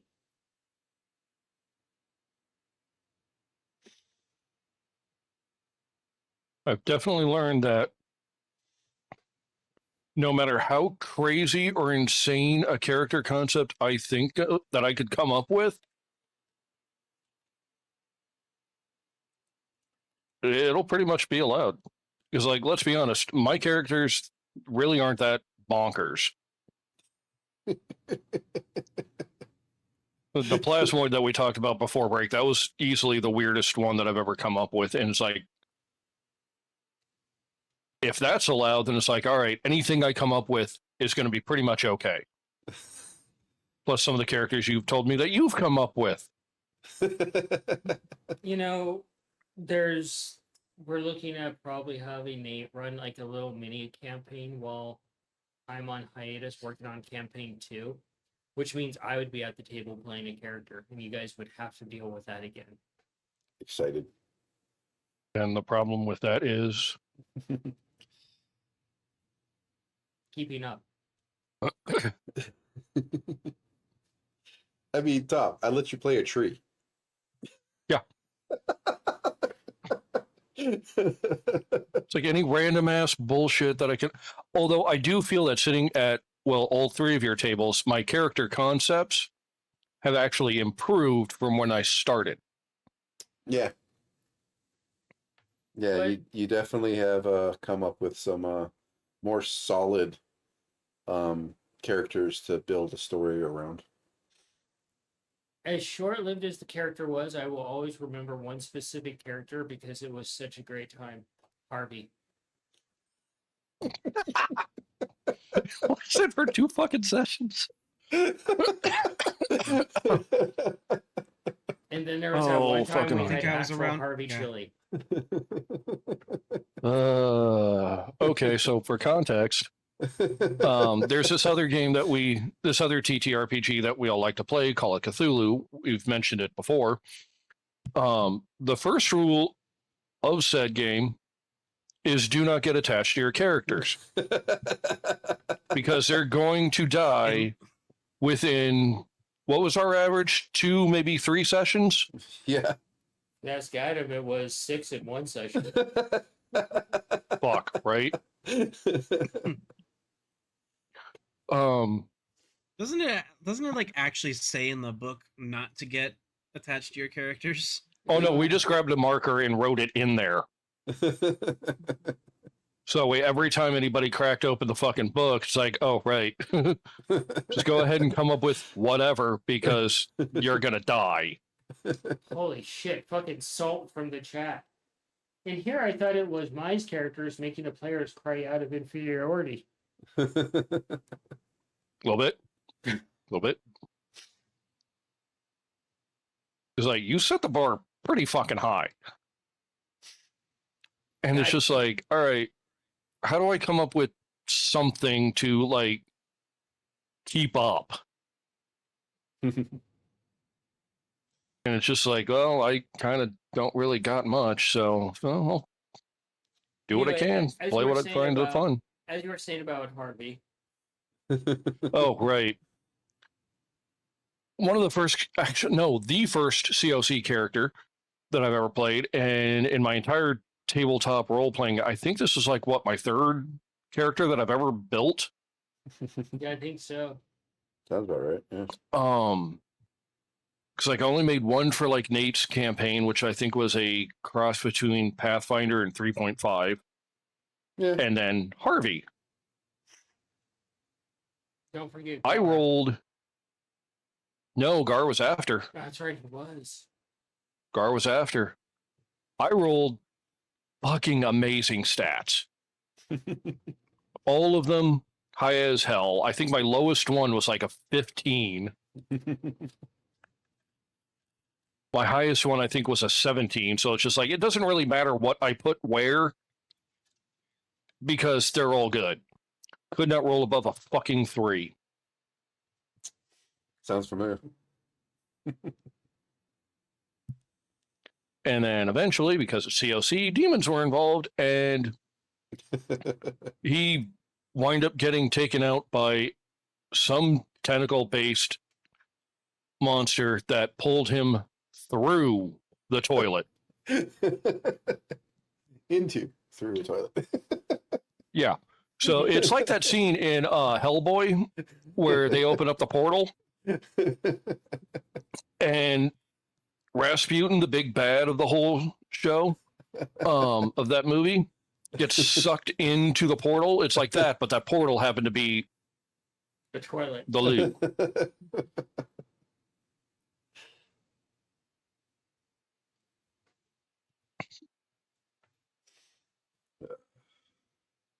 Oh. Now I remember the character that I was eyeballing for Nate's one-up game. Uh-oh. Oh yeah. Was it the chicken? No. You got to tell the kids about the chicken. No, I'm saving that one. It is a good one. It is a really good one. And it's so batshit insane that not many people could play it. I'm gonna be playing. I don't think a lot of DMs could handle that kind of shit.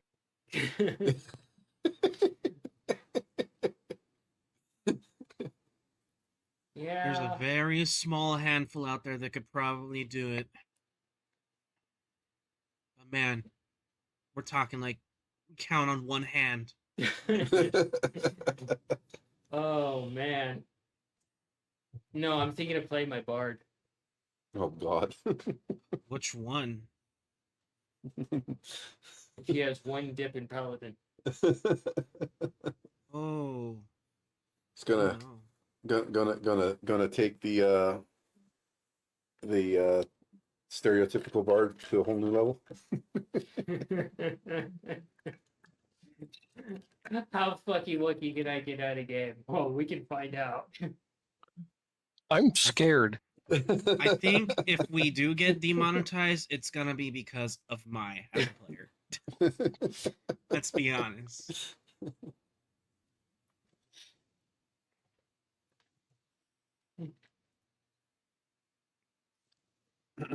Oh, What let's else you see, What are some of your Go ahead. Go ahead there, Manny. What are some of your favorite characters? as either a as a player or as a GM that you have seen Oh at your man, table there? that's such a common question now. I love playing FOT.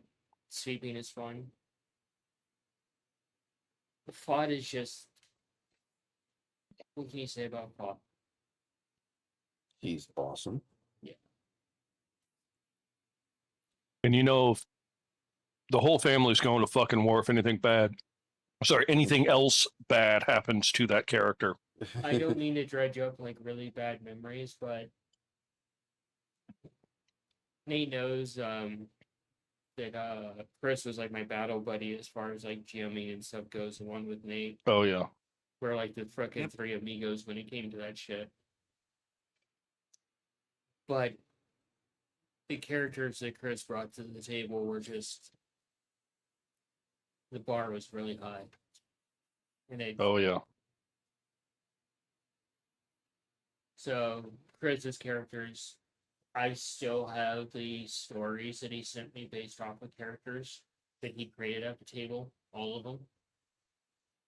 That helped actually shape some of the lore and whatnot. The current campaign characters definitely stand out to me.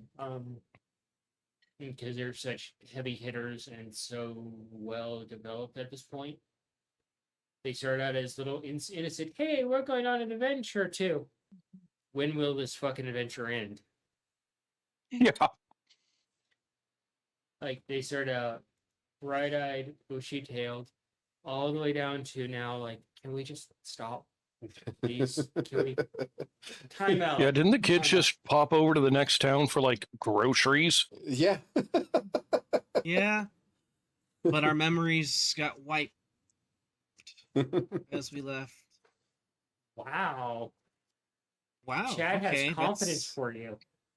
It is really a coin toss between Manny or Mai pushing the envelope enough to be demonetized.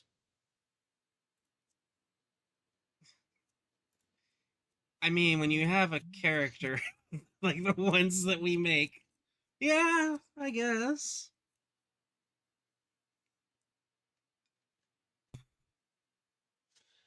I think calling myself out, if I took off the filter for a character completely, we would be demonetized very quickly. There's Because a I would be character throwing whose around name a fantasy world slang like it's going out of style. there's a character that Nate knows this character. Nate is very well aware of this character. I think Tom might know of the character.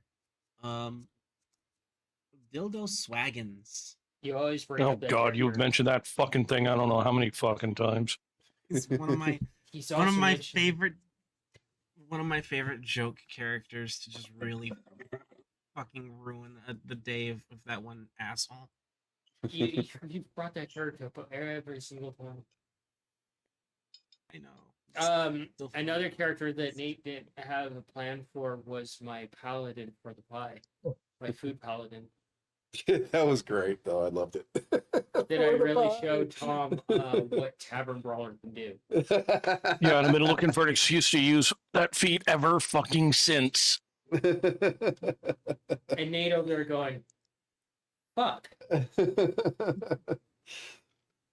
Just Jason Voorhees your way through a fucking entire army. Using a spoon as a weapon.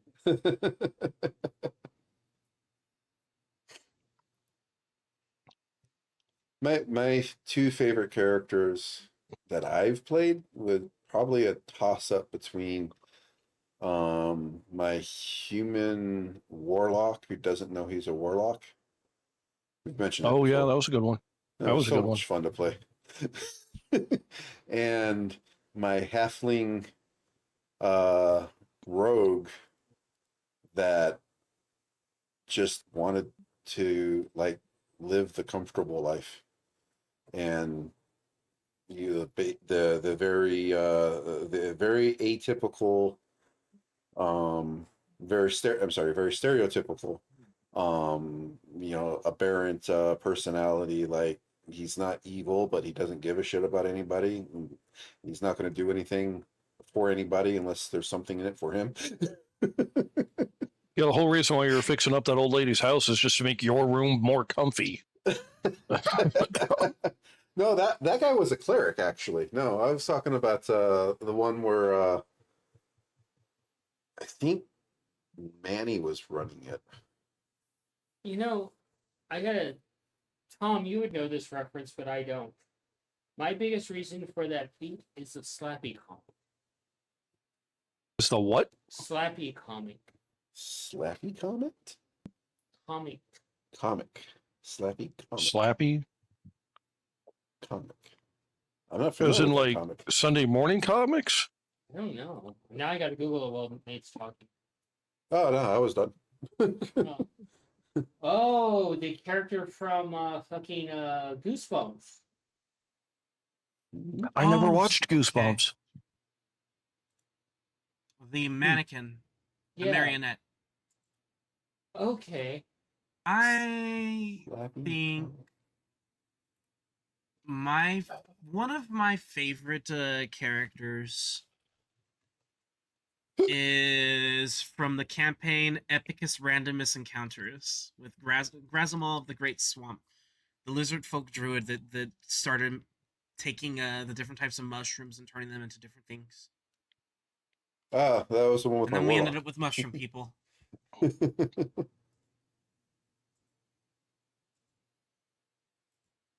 I think that's the first time we had a boom shroom, and it was because Grazel had made the boom shrooms. Whoops.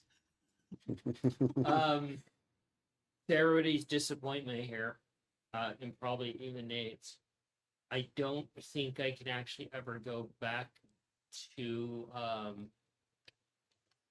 playing Kupo. Aw. I don't know if I can recapture that character's personality because it's been so long and that amount of energy. It's kind of lightning in a bottle, and I don't want to try and capture it twice. I think the I understand. You almost broke one dude at the table with that fucker.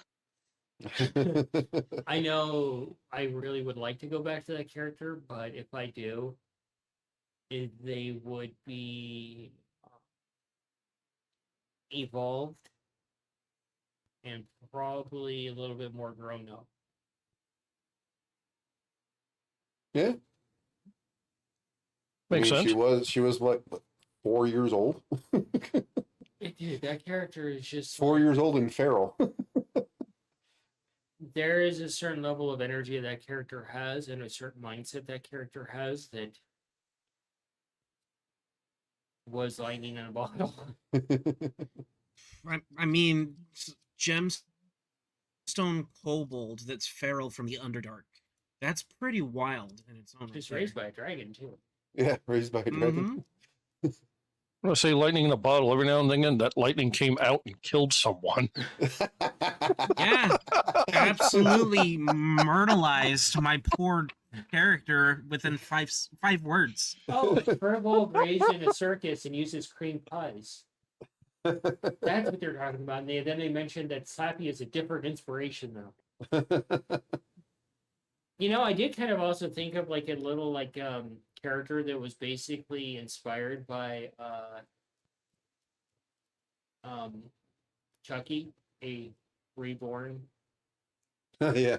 doll. I know Tom does not like dolls from previous game experiences.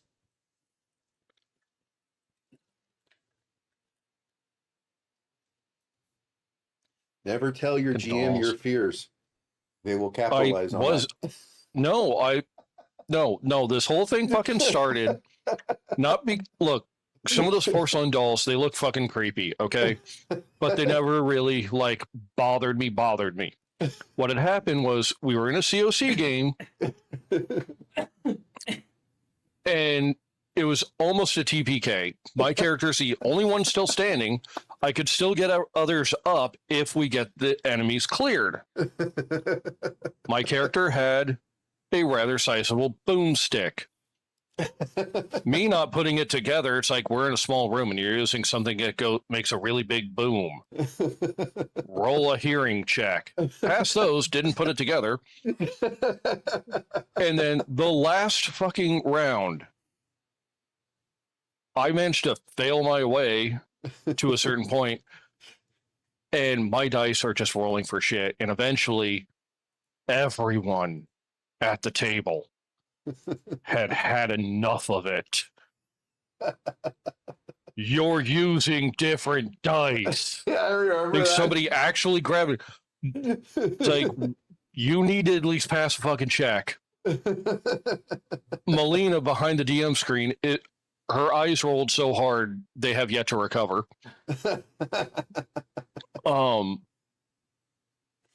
It's like, roll the dice again, dude, for fuck's sakes. She was just done with my shit.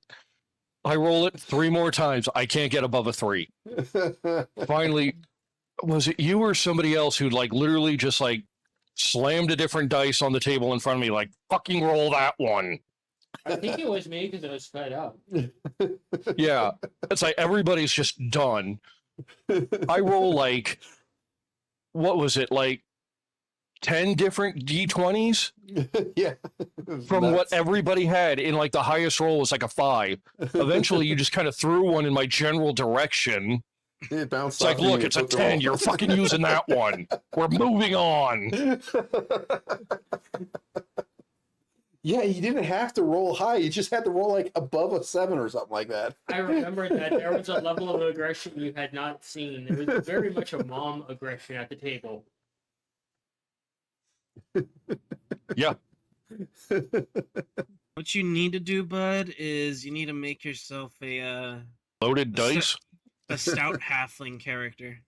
That way you never roll a 1. Dude, I've done that. You roll 2s. Yeah. The ones aren't No, his for a biggest while killer. there, yeah. For a while there, that's all the characters that I fucking made were halflings because of that. Yeah.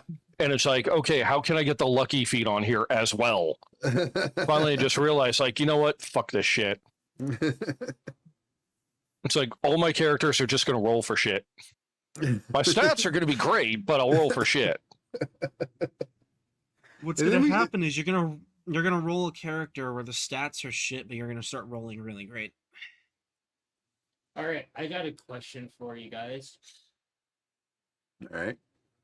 This doesn't include the home games. Okay.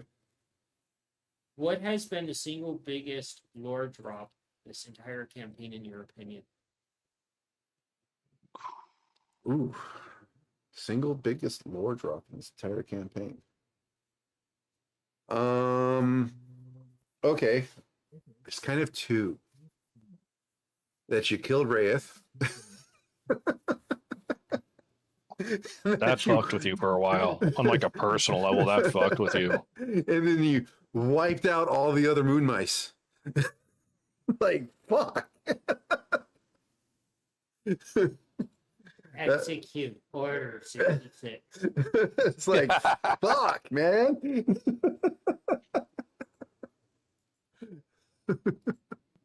Like, Jesus.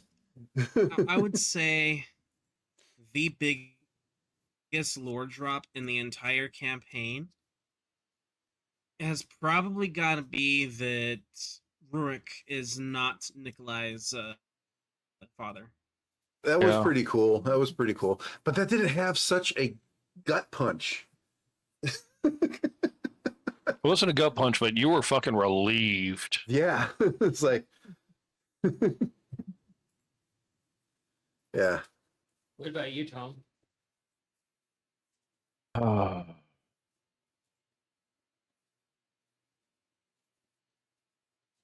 Probably Plume Tree went up.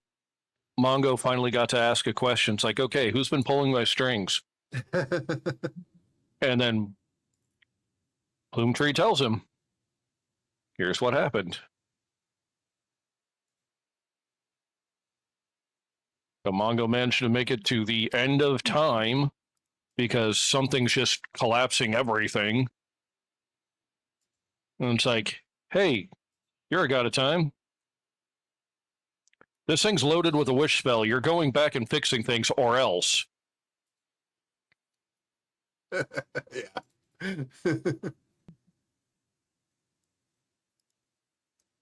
So it's just like that.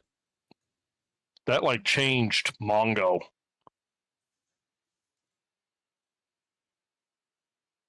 Mongo held a god at gunpoint and said, "You're gonna do this." Pretty much. It's like the next biggest one past that is like, oh crap, our parents got us involved in a war. Yay. It's like at first, it's like, okay, we just got to clean up our parents' mess. Once we get that done, we can go about our lives. Like, oh fuck, I'm basically on errands from a deity because I asked him to.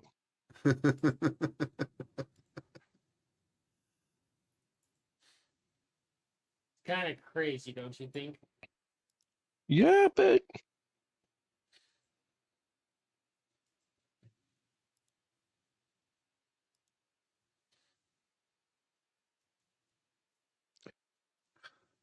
What about you, Manny? Oh, you did mention. Yeah, I there We're- it already, is. yeah. I already said it. Yeah. That was really cool. Don't get me wrong. It's just that those two pieces are like the biggest. Oh my fucking god! When Nikolai finds this out, Nikolai had a very bad time. Like, he was just fretting so much up until that point, and then he finally got the relief that he needed. yeah, yeah.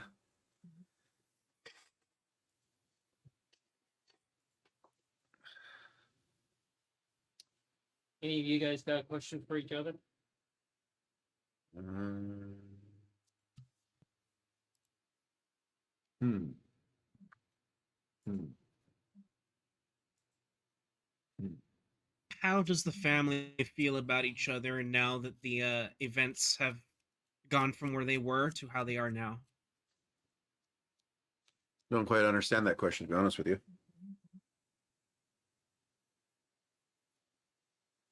How does Nikolai view uh, Scavard and Mongo and Cayenne now compared to how he did when they were basically much younger? Okay, I think I get what you're saying. Um. Well, I can say that as one of the oldest, I think it was Augie that was the oldest. Um,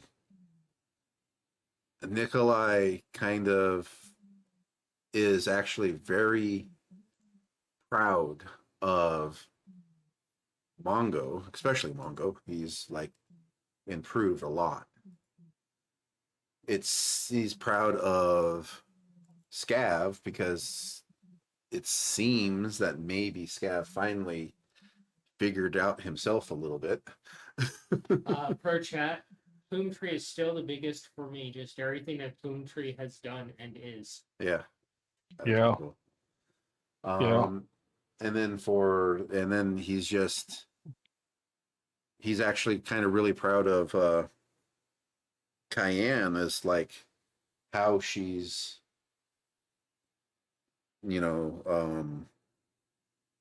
grown up to be this, basically, doing what, being a god and doing what she does, to, you know, be as good as a god as she is becoming. So yeah, that's about it.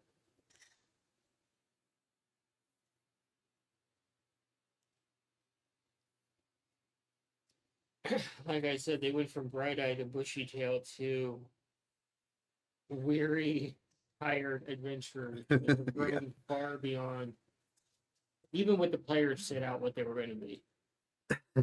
Yeah.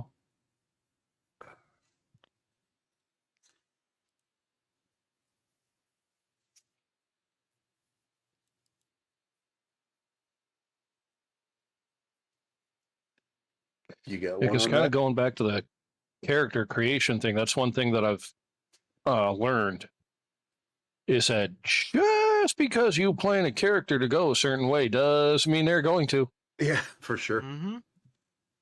Like your character concept will not survive experience in the campaign.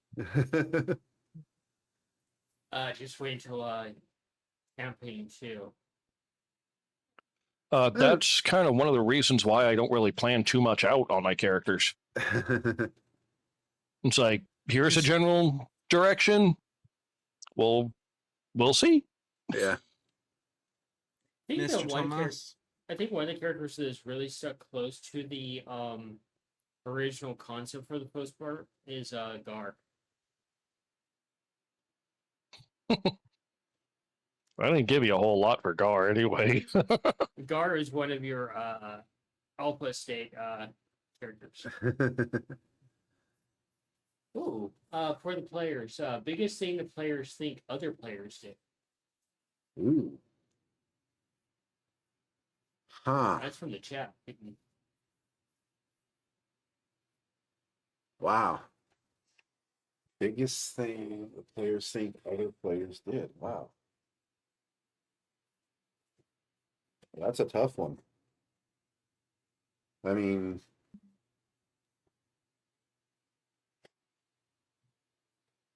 that one's going to take a little bit of thinking. That's a big meatball. I mean, I literally have to go back, what, 140 episodes? I think it's about 130. And like have to think back For me, 130 episodes. I gotta say, for me, Mongo's wish to fix a loofah. Yeah, Mongo's wish to fix who? a loofah. Loofah. Could have wished for anything. You chose to fix a random NPC that became the most important character. Well, third most important character to the entire campaign. Yeah, that was pretty monumental for sure. That's a deep cut right there. Yeah. And to this day, he's still never told anybody that he used a wish spell to make that happen. Yep. Yeah, that's the one lie he has done. Well, he's never lied about it. He's just never told anybody the full truth. Well, if I remember correctly, he told Cayenne he found this. I intentionally phrased it in a way that would possibly piss her off to kind of bury the lead. It's like, I cast a spell and I move that piece of her horn somewhere. It's in here, but I don't remember which one. It's like, what the fuck are all these? All the rest of the pieces as well.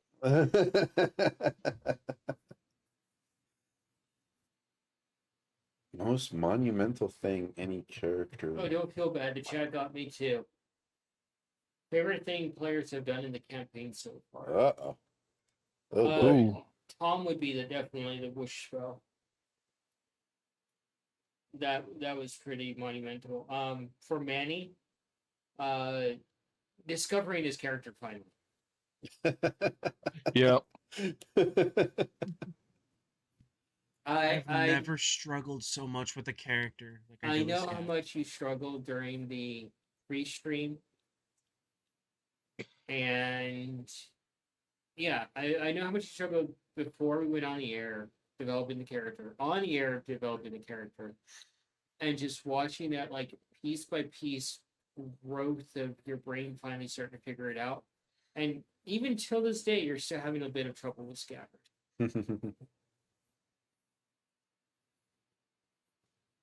And He's been I'm not gonna lie, he's been my most difficult character. and Yeah. and now Scabbard's having to fight for every inch of proving himself on a grander scale. Like I said, he's a very tired paladin.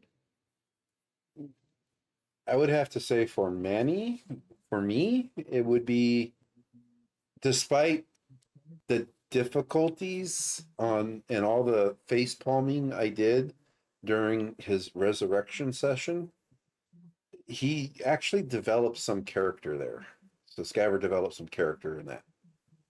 Yeah, as much as we bag on him about needing dice rolls for that entire thing, he did develop Scab a bit more. Yeah. See, Scaver came out as a different lizard. Which makes perfect sense because the fucker just died. For Nate, I would say it was the emotional relief of finding out who Nikolai's father actually was.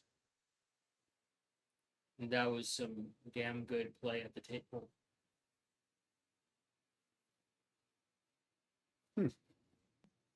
Yeah.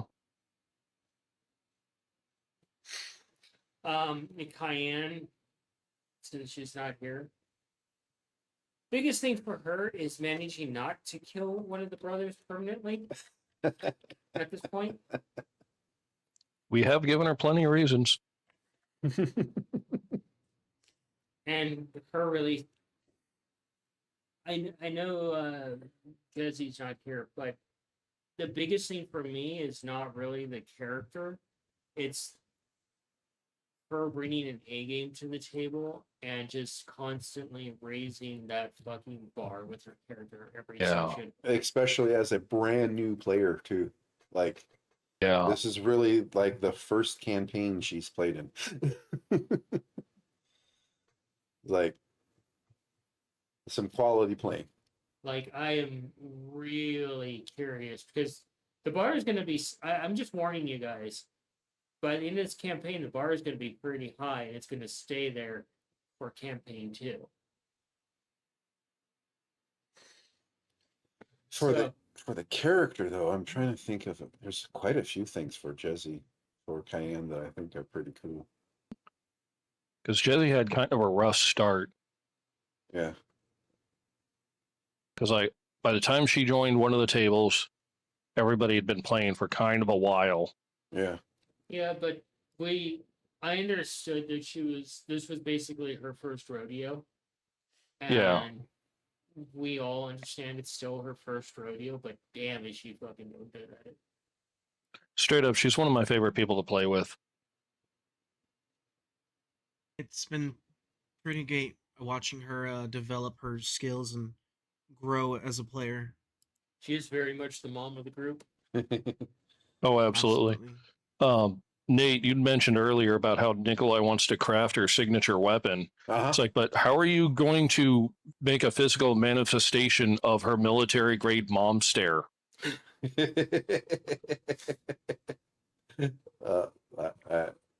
chancla, I guess. You know what's funny is that there have been people on the receiving end of both of us glaring at them at the same time.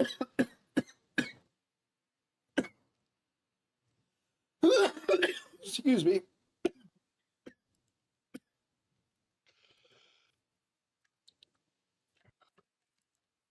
Okay, I got a really fucking hard question for you guys.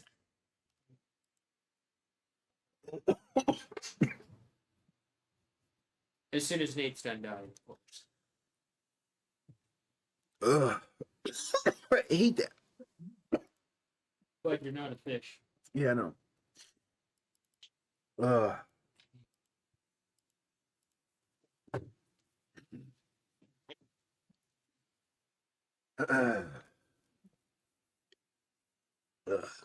So, here's a question for you guys. Name a moment within the campaign world where in post session or down the road, you go, fuck, I missed a good roleplay opportunity. There are so many Coin. that I cannot list.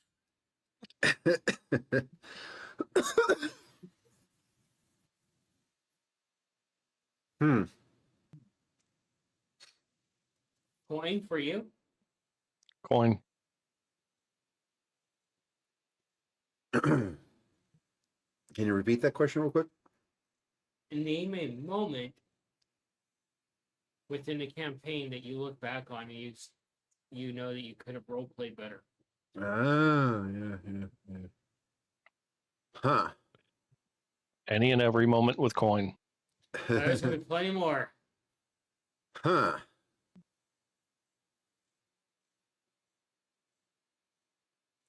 You'll get plenty of opportunity there, Tom. Especially when you get back to Casino. Could have role played better. Huh. And then he's like, every session. Pretty much. Jeez. No, she's not wrong. It's like there's just way too many to list where it's like I could have done better. The best I can come up with, I think, honestly, is I presume it's probably no secret that Nikolai was getting an attraction to Reyeth. And straight up, the only reason why he even brought up the question about her infiltrating into Essencrest to recover Prior Bell's child and wife, or to attempt to, huh? I hear weird underwater noise or humming. I hear that too, and I don't know what that is. But if Nikolai wasn't so naive about the possibilities, he would have probably pursued that a little bit more and never asked her to do that. Yeah, but that's the defining thing about the campaign world. Yeah. But I don't know if I would have. I don't know. I think that's all just based entirely on the fact that she did die. Because the role playing and everything and the story of what happened, it all worked out great and everything. So I'm not disappointed with that. So I guess that's more of an answer for a different question. Huh. I guess the biggest mistake I made was misunderstanding the instructions that we had a couple days that we had to stay in the house instead of we could go to the city, to the market at the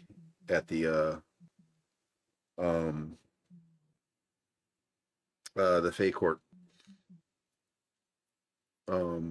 city, the main Fey city, because that was just yeah, like I just totally saw a comma someplace else in the conversation, and I was the only one who thought I said something entirely different, and everybody's looking at me like, you're a dumbass retard.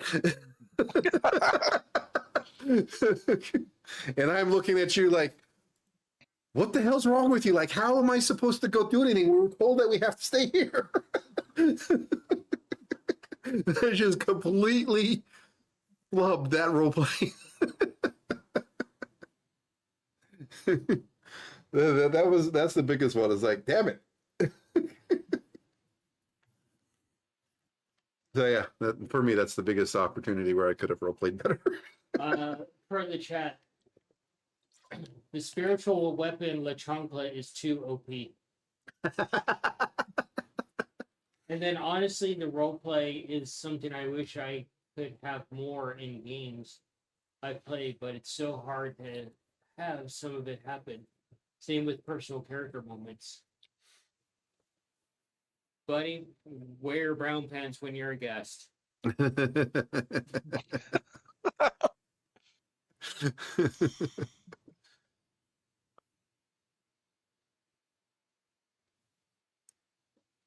The gloves don't go on for guest characters. That is a good question, actually. yeah. Guest players and potential guest GMs. The guest GMs will be extremely limited. So far, it's just Nate. there's obvious reasons for that behind the screen. I'm not going to discuss. Yeah, I would like to probably maybe closer towards, depending on the timing of it. I do want to have two of our Discord people on as guest players, which I think would be absolutely fun. They've kind of earned a guest slot to be on here and bring some of their chaos into the mix and having to deal with the sheer chaos that we already have at the table.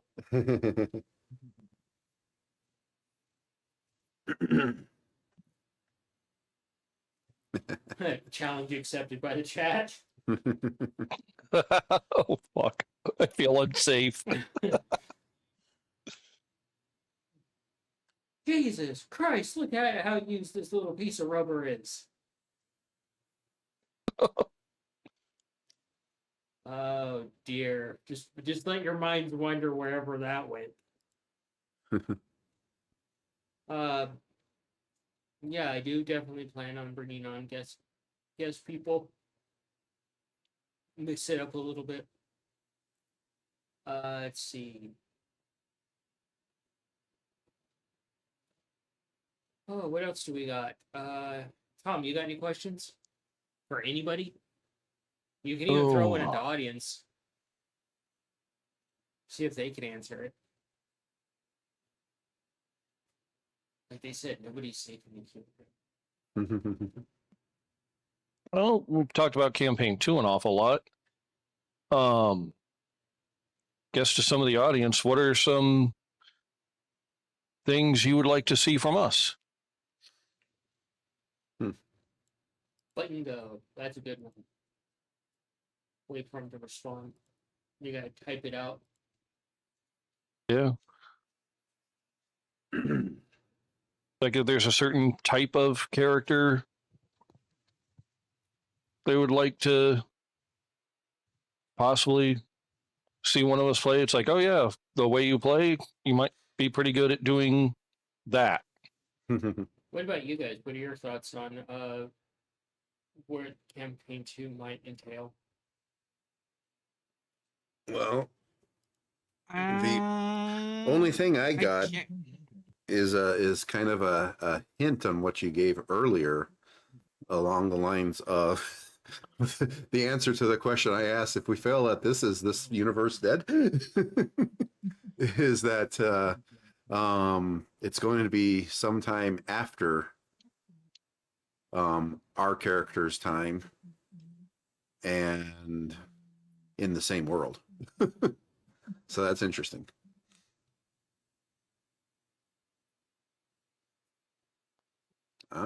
I like that one from our chat. Oof. Knowing now what you didn't know at the beginning of the campaign, what class would you have chosen instead? Wow, that's a good one. That is a spicy question regarding where the campaign's at right now. I mean, when Scavard first started off, he was an artificer pregame. Thought it was a ranger. He became a ranger after a while because at that point it's like, well, we don't need two artificers in the party, and at the same time, I don't want to take away from Nate's light as artificer, so swapped over to ranger, and that wasn't working out at all for Scav. It's like, I don't know, man. It works, but it doesn't. And that's eventually when we settled on Paladin. And it's like, all right. And knowing what I know now, at the time, Paladins were my least favorite class. I think I probably would have gone Paladin anyways to begin with. Cool. What about you, Tom? I'd still probably would have gone wizard. Yeah, you do. You like the Right. magic. Nate? Maybe bard. So there were two character classes that I was tossing up when we started down this project. And the first one, and the first one was, or one of them was a rogue or the artificer. And I forget what happened. I think honestly, I saw, and this is just coming to my brain right now. What made me switch over to artificer is probably two things. One, I just got a good look at one of Mai's tattoos of her dormouse, and thought that would be funny to play a mouse. And then her dormouse has Blurry to see. has is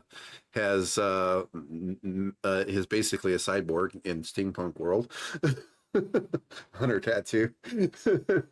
And that just that'd be cool, a mouse artificer. Like I'm a big guy, and I thought it would be just freaking hilarious to play a tiny little mouse.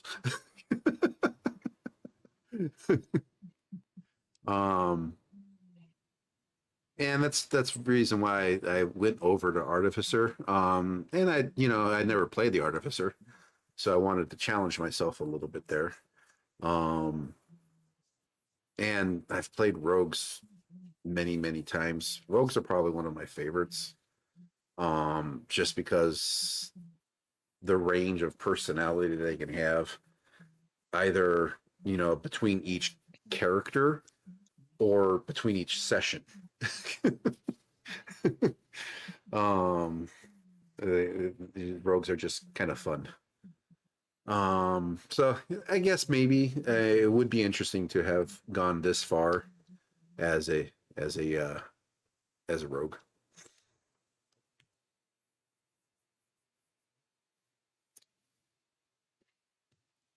Chat responded, that's a very hard question to answer because it's been super fun to watch and learn more about your playstyles as a watcher. I do wonder how Tom would play as a fighter of some kind and Manny as a druid. That's hilarious that you guys mentioned that. No, because like the character that I've been trying to like wrap my head around, I'm not entirely sure which of the martial ones to go with, but yeah, fighter, barbarian, or monk is kind of one of the ones that I'd love to play. Monk is a cursed fucking one for me. Yeah, that's right. Every fucking time I play a monk, I get one, maybe two sessions. Something happens. Done. Gone. Gone. Game just doesn't continue. The character didn't die. It's just we never got the band back together to keep going. Yeah, and that's so weird. I remember this, but I don't remember any of the the party, the table, who was at the table, who was running the game, or anything about like your character, or it's just they were so short-lived. Yeah. And it's just like, oh, and Nate as a cleric or bard. ooh. You know what? I wouldn't mind seeing Nate go paladin. Paladin would be interesting. I would have to challenge myself. I would have to challenge myself as a paladin to be to go with the new age paladins in Dungeons and Dragons, because I still have a little bit of a mental block on the concept of a paladin that isn't worshiping a god, that gets their divine powers from a mere concept. That's just weird to me. Well, it's a stereotype. Just hear me out. It's a terrible stereotype. But I've always thought of like playing a paladin, right? And you guys are gonna probably think this is hilarious. I don't know what spook movie it's from, but it makes fun of Scream. Is Officer Doofy? I think it's from Scary Movie. No, that's Scary Movie. Yeah, play a paladin, but with the personality of Officer Doofy. I can't make that connection mentally. I think I've seen that Oh once my or twice. God. Tom knows exactly what I'm getting at and just breaking internally. I'm gonna have to look that up, I guess. That'd I be don't know if I wild. can. Look, So- y'all play a one shot on the stream so that way I can watch it, but I don't think I can be a part of that one. Tom has played a martial character at my table before once for exactly one session, and that campaign died. But it was a barbarian fairy. Oh yeah, yeah. Because again, barbarians. A lot of people give them shit for being one of the easiest classes, but you know what? It just sounds like so much fun. Oh yeah, for sure. And I've been thinking, it's like, you know what? What if you mixed it with druid? Because like a lot of people keep going back and forth, like, oh, can a druid rage? And some DMs say yes, some say no. It's something I'd have to check with whoever's running the damn campaign. But I was thinking, there's a couple of barbarians where they go through physical transformations when they rage, and would those carry over in wild shape? That would be fun. Because there's a path of the giant. So when you're a small or medium sized character, you grow large. I would roll that the effects would stack, but that's just me. So it's I like, do you would become just like imagine- a large hummingbird or frog? Imagine a pissed off, raging honey badger that's Yeah. large. I consider it also another character in my pocket that I have is playing a druid. Yeah, I'm going there. A But druid, what? I'm going there with druid. Playing a druid, basically all their wild shapes are inspired by the movie Annihilation. Oh, God. Just pure fucking nightmare fuel. So they turn into a bear, and they're a lot like the nightmare fuel from that movie. I can imagine that working really well if you were playing one of them. God, what are they called? The mycelium people, myconids, just corrupted, changed versions of creatures. The chat. I would still love the idea of a druid who participates in druid on druid dogfights. Oh, God. Here you go. There's your barbarian / druid. No, because there's another subclass that when you rage, like there are weather condition effects. Yeah. Nothing much, but it's like, the guy gets really pissed and now all of a sudden you're taking a d4 of heat damage. But does that stack when you turn into an ice elemental? I Because, let's be honest, a stereotypical barbarian isn't going to understand any laws of thermodynamics. Dude, that video you sent me about barbarian flaws would work perfectly with that concept. Right?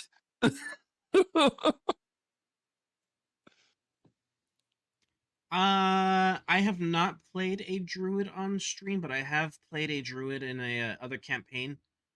We were talking about it earlier, actually. Grazelmaw, the lizard folk spores druid.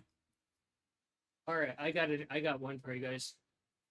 What class would you? What class would be a dream for you to watch me play as? Bard. I'd almost argue Bard is a little too on the nose. Huh. I'm trying to think. It's like Bard. I've seen her play as a rogue. I've seen her play as a paladin. Yeah, yeah. I've seen her play as a fighter. Actually, no. I have a different one, actually. I would love to see her play as a totally unhinged Gulak. A what?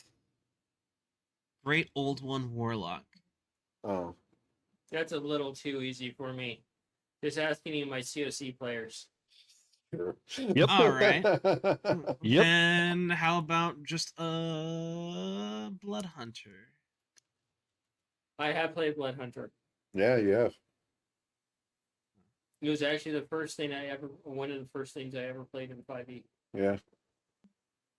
Right after after playing a 3-5 game and then a Pathfinder game. But since you're the DM of this thing, you've basically gotten to play everything. So I'd probably have to vote for whatever you think you're going to have fun within the campaign. That's going to keep you interested. Oh, it's not the class that makes me interested, it's the actual character. Yeah. The class is just along for the ride. Yeah. Because like with Kupo, I don't even know what fucking class or classes she was. Cleric, But- right? Everybody had fun. Pretty sure Koopa was a cleric. I think there were levels of cleric in there. I don't know.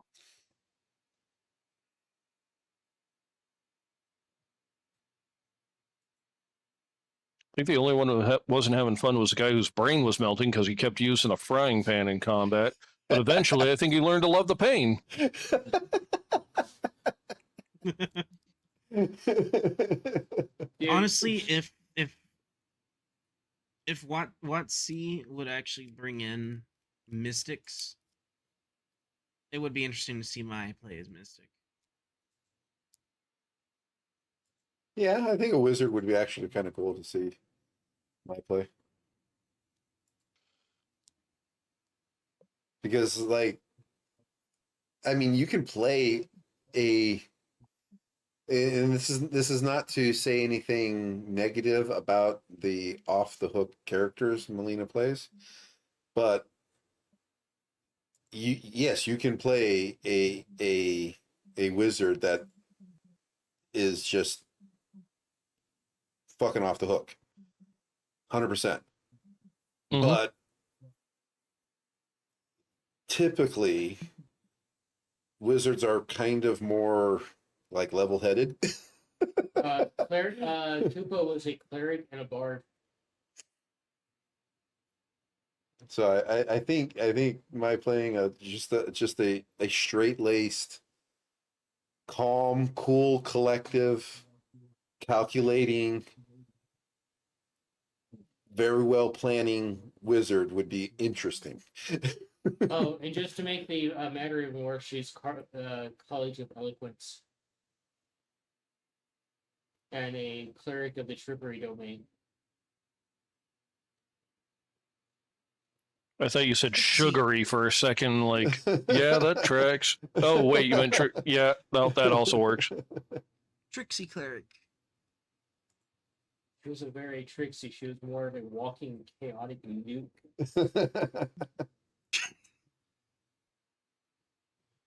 I still remember that one session where it's like, okay, we're dealing with a dragon.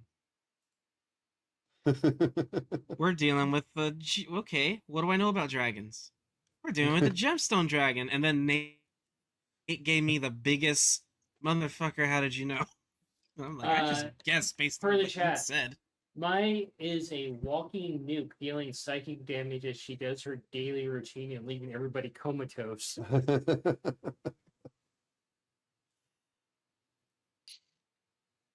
If only my job actually knew how unhinged I was. I think people would just What leave is a me alone. character idea you would love to experiment with? My airport fried chicken character, but that's a little too unhinged for most tables. No spoilers. I didn't spoil any of it. I'm just saying that for others. But those that know you- know that that is a tall fucking order. Let's see. I would love to be able to figure out a way with Dungeons and Dragons to be able to, and this is something that me and Maya are actually kind of working on a little bit. I don't know if No, it, don't talk about okay, it. all right, all right. I won't say anything then. Fine. No talking about that. Okay, That's something very special. okay. Fine then. Now Tom's curious. Now Tom's curious. Yeah, my curiosity peaked. Yeah. Well, I wasn't trying to talk about the Um, character. I would actually consider playing a wizard, but they would probably embody whatever school they go into, like full tilt. That'd be cool. Like a transmutation wizard, she would basically just constantly change her clothes every day because she can't stand seeing the same clothes in a different style every day. Her hair's always different. Yeah. That she fully embodies the transmutation and is constantly changing her appearance to suit as such. And it would only be fitting if they were a changeling as well. I was just going to say, Yeah, that's a racist, basically a no-fly zone in my campaign world, but there's reasons for that. yeah, So okay, so I've never really had the opportunity to do it. But and there's multiple ways that it is viewed as. But I guess what I'm thinking is one way of the Gestalt character, where you're super high level, like maybe even max level in one character class. But then you say, I'm not going to retire, and you go and you start picking up some other traits. And you're like a 20th level whatever and like a first level something else. Just and just the craziness of how that would work, because typically in a regular game you're like a high level character but you're a low level another character. It's kind of difficult. Legitimately you can't get levels anymore with D&D rules as written for the 20th level character. But if you're constantly saving your own ass by using your high level character abilities, you're technically shouldn't get levels in the low level class. So you really have to kind of rely on actually practicing and leveling up that low level character class. So I think that would be an interesting challenge. One thing that I'm actually looking at is way down the road, experimenting with Gestalt. And it would be something along the like 30th, 40th level characters. Wow.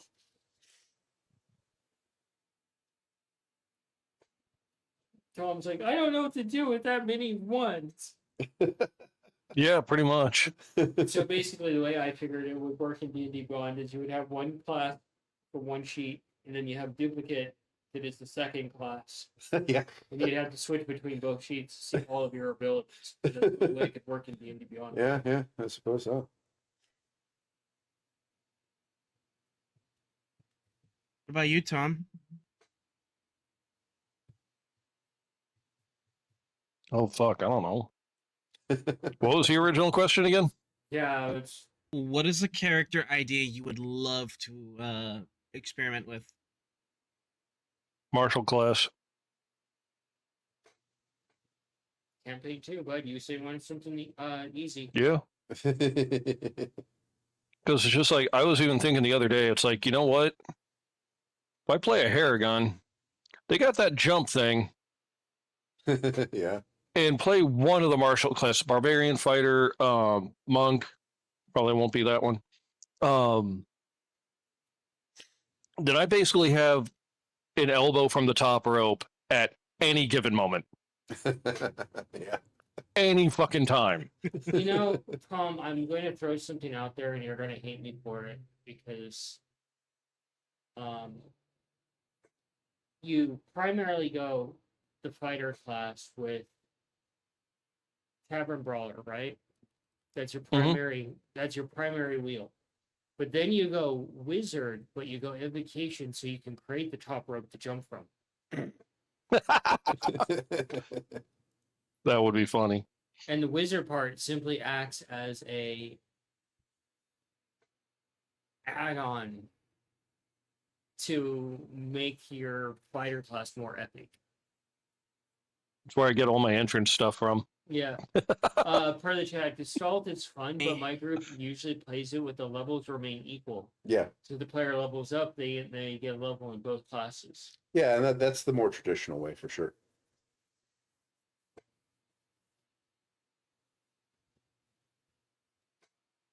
But that's just my spin on it, Tom, because I know what you're going for. That you would just simply take wizard as add-ons to your fighter class. Nothing more, nothing less. It's just for the showmanship. Dude, wizard barbarian. I have seen a couple of things on YouTube where people go ahead and suggest throwing a couple of levels of barbarian on your wizard. So it's like you cast one or two buff spells on you. As long as they don't require concentration, yeah. Yeah. Throw like jump or something, or shield, or any of the buff spells. Yeah. And then just go full ham. Yeah. I You know, love that the gives me idea. This would be a really crazy idea for something. So, you know how some druid classes druids of the horde, right? Where they can summon a bunch of critters and stuff, and that's how they function. Mm-hmm. Oh yeah. What if like you have a wizard or a cleric class that infuses into that, right? So before you cast like summon woodland critters, squirrels, you use like the cleric or the wizard class to infuse into that spell gargantuan. And you summon like 12 squirrels that are gargantuan sized. Would be insane. But each and every one of you know that like the enlarge reduce spells has been one of my favorites for fuck ever. Shortly after I found out the spell exists. Chad has gone full bonkers. He's stuck in a half Nelson. Now he's in a full Nelson. Oh no, now he's being bitten by Bobby Nelson.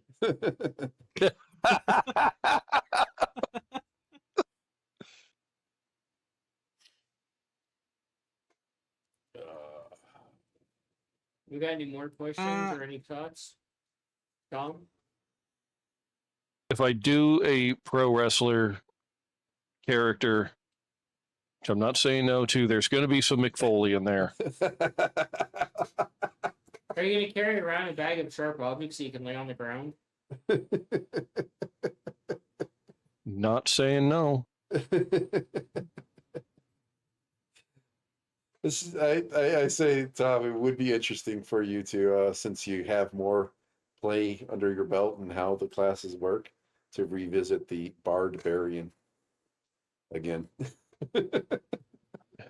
Since you like doing the showmanship stuff.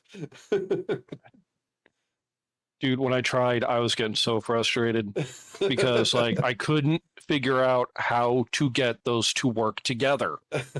So I was always like, I think we were like level 8. Yeah. So I constantly felt like I just had like 2 level 4 characters, and it's like, shit.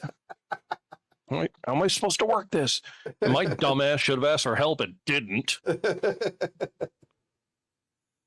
Oh man. If I were to go that route, I would definitely ask for help first. And he dropped out. He's just not visible at the moment.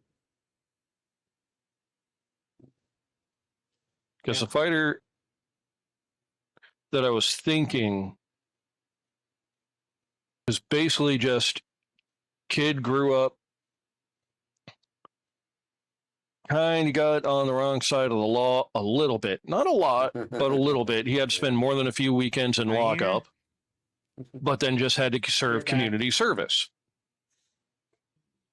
But wherever that happened to be, like a library or was the first one I was thinking about.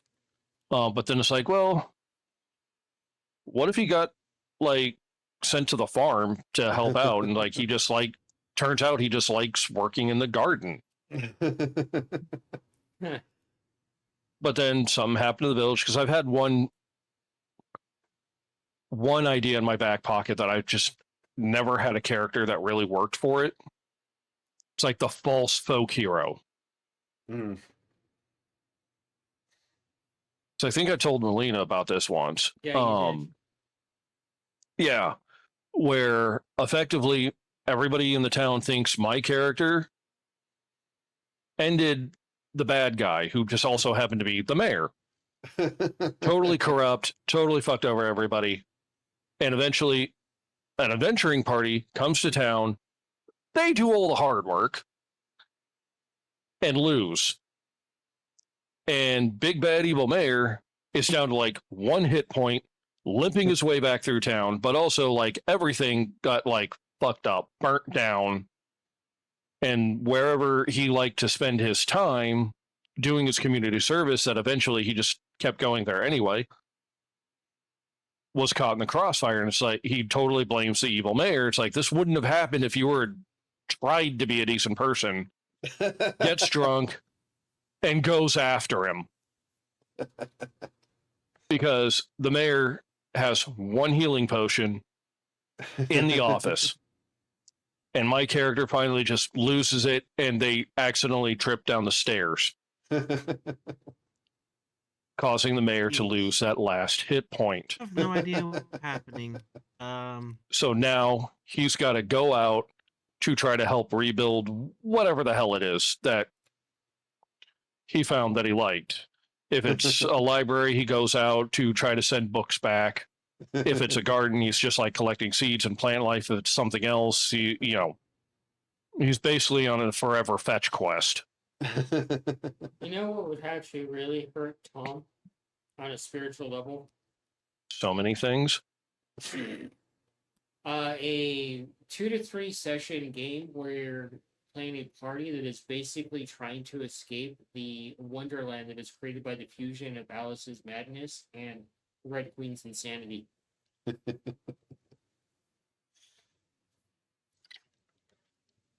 I'm having a hard time hanging on with what's going on in the current campaign.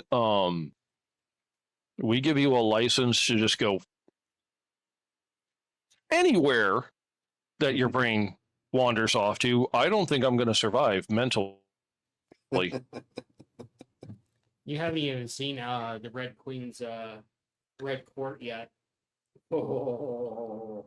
Some session we'll end up looking over at the screen and see Tom with half his face drooping, drooling, and an eye twitching.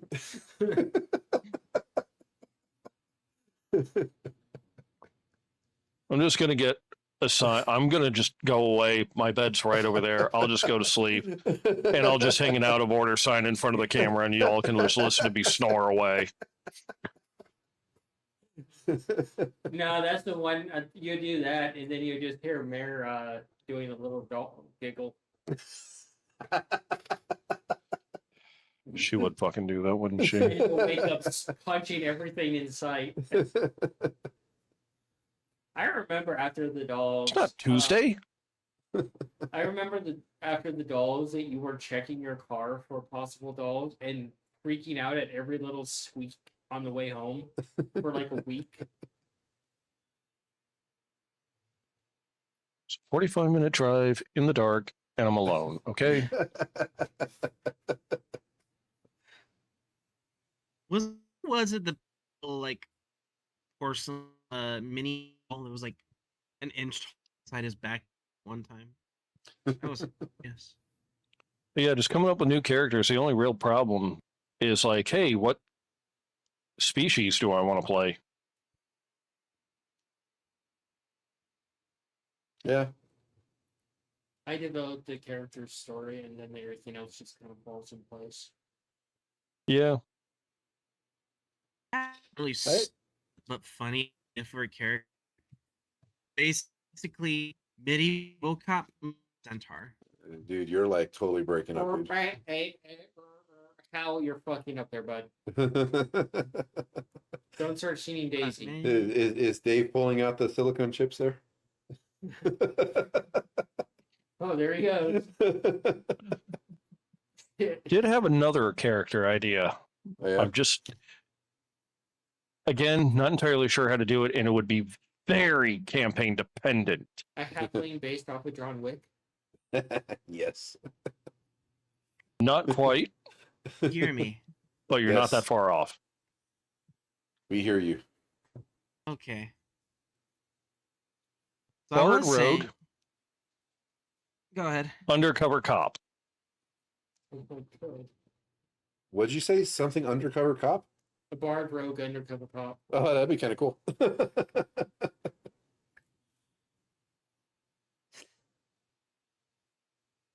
That would actually be kind of cool. Because, yeah, to me, it's just like I was watching a show, and it's just like, wait a minute.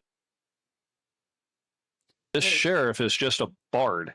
Hey Tom, So it's you like, passed why- off your connection issues to Manny. Yeah. Then somebody else gets to feel what it's like. You can just look over it and be like, first time. Anyway, as you were saying about watching the show. Yeah, and it's just like every now and again he says something and it reminds a character of something, something else, and then they put the pieces together, and it's like he basically just gave him bardic inspiration. And then I started thinking, it's like, well, bards are basically just story collectors. Yeah.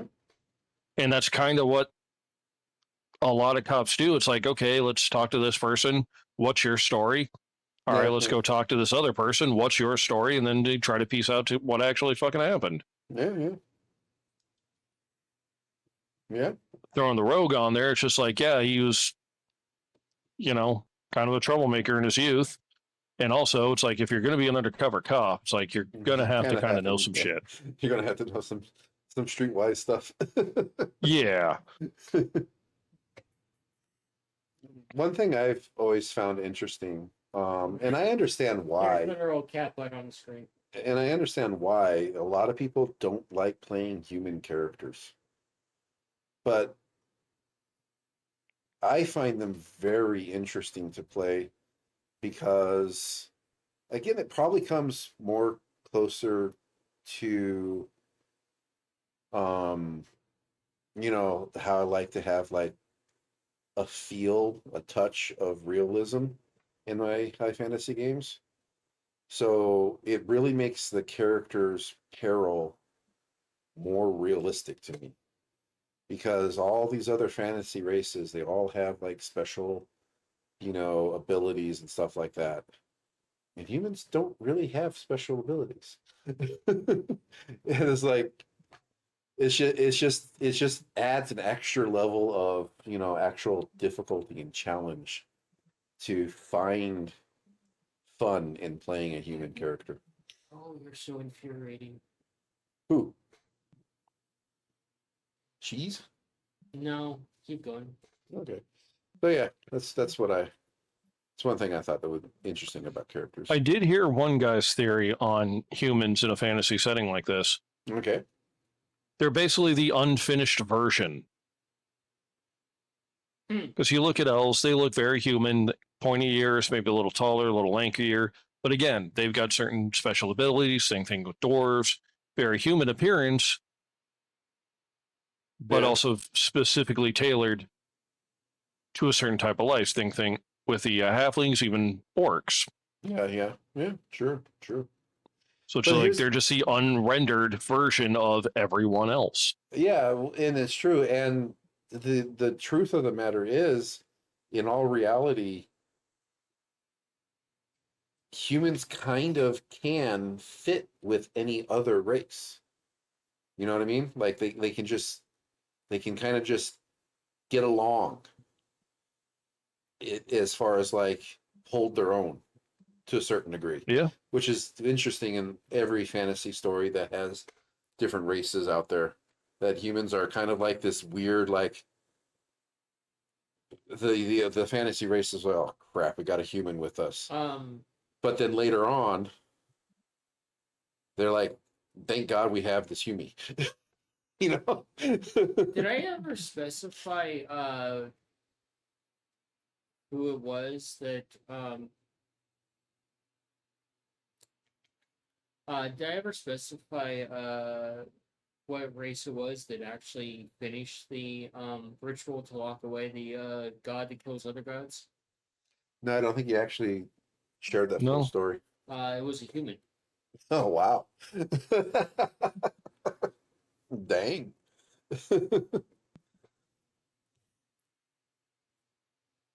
So you can't give me shit for humans. Yeah, like I said, just it's always interesting the fact that, you know, some players give on humans are so boring. It's like, no, they're not. They're difficult to play. Well, I think that it really kind of comes down to the player in the campaign. Yeah, I suppose so, yeah. Because, like, I mean, you don't have to have a human to have a boring character. That's true. That is true. You could just be boring. Well, another thing is a lot of people are they want an escapism. Yeah, yeah. So Yeah. playing a human is just kind of like, oh, it's another day at the office. Yeah, I get that, and that's the biggest reason why I understand that people don't like playing humans is they want that escape from their reality. So I guess I have a fortunate life that I don't have to. That's not doesn't occur to me. I got to It's deal like- with enough fucking humans at work. I don't need to fucking deal with them at the table, too.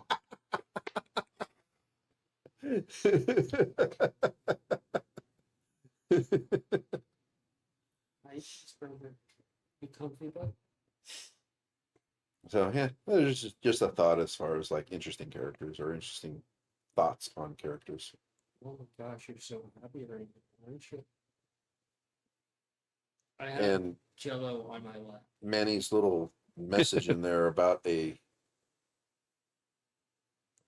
RoboCop Centaur. RoboCop centaur, that'd be such a horrific existence. Oh my god. I'm so, fuck, what? Yeah, remember it's Manny. He has some pretty crazy stuff there, man. RoboCop Centaur. Yeah, Have a medieval RoboCop, but centaur, except they were not born a centaur, they were artificed into one. Like that's some psychotic shit there.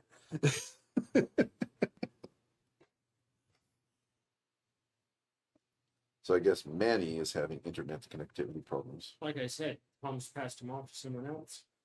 Huh. I'm Well, glad your internet problems aren't plaguing you anymore, Tom. But Yeah, give it a time. Give it time. with that said, I think this is a good place to stop for the night because we're kind of questioned out. Yep. And it is 10 o'clock. And I got a cat Jello on my lap. Cat jello? Yeah, he's And if you fully try to happy. stand up, he's going to be very cross with you. No, he doesn't get mad at me. He just follows me and then sits back down on me.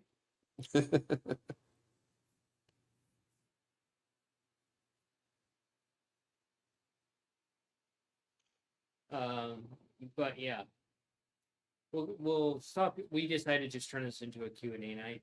Yeah. Nothing wrong with that. No, it was fun. It happens. I hope I answered questions happily to people's delight. Yeah. And yeah, Yeah. don't ever think you have to hold off to ask these questions for these sessions. Yep, we do have a Discord, and we do really enjoy being active with our community there. Except for Tom. Yeah, Tom. Used Who's to be that? active. Yep, Tom's my like, phone and Discord don't get along. your phone Really? and most apps don't get along. No, just Discord. It wouldn't update. Wow. That's pretty crazy. Had this phone for a couple of years. Would never update. Huh. Kept telling me there's a problem. That's pretty crazy. Yeah, my phone just hit end of life.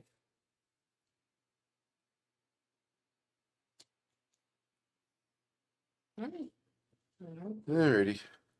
Alrighty. Let's say goodnight. Good night, everybody. Night Thank you for night. joining us. Good night. And since Manny's not here, I guess somebody else has to remind everybody to like, share, subscribe, and do all that fun stuff.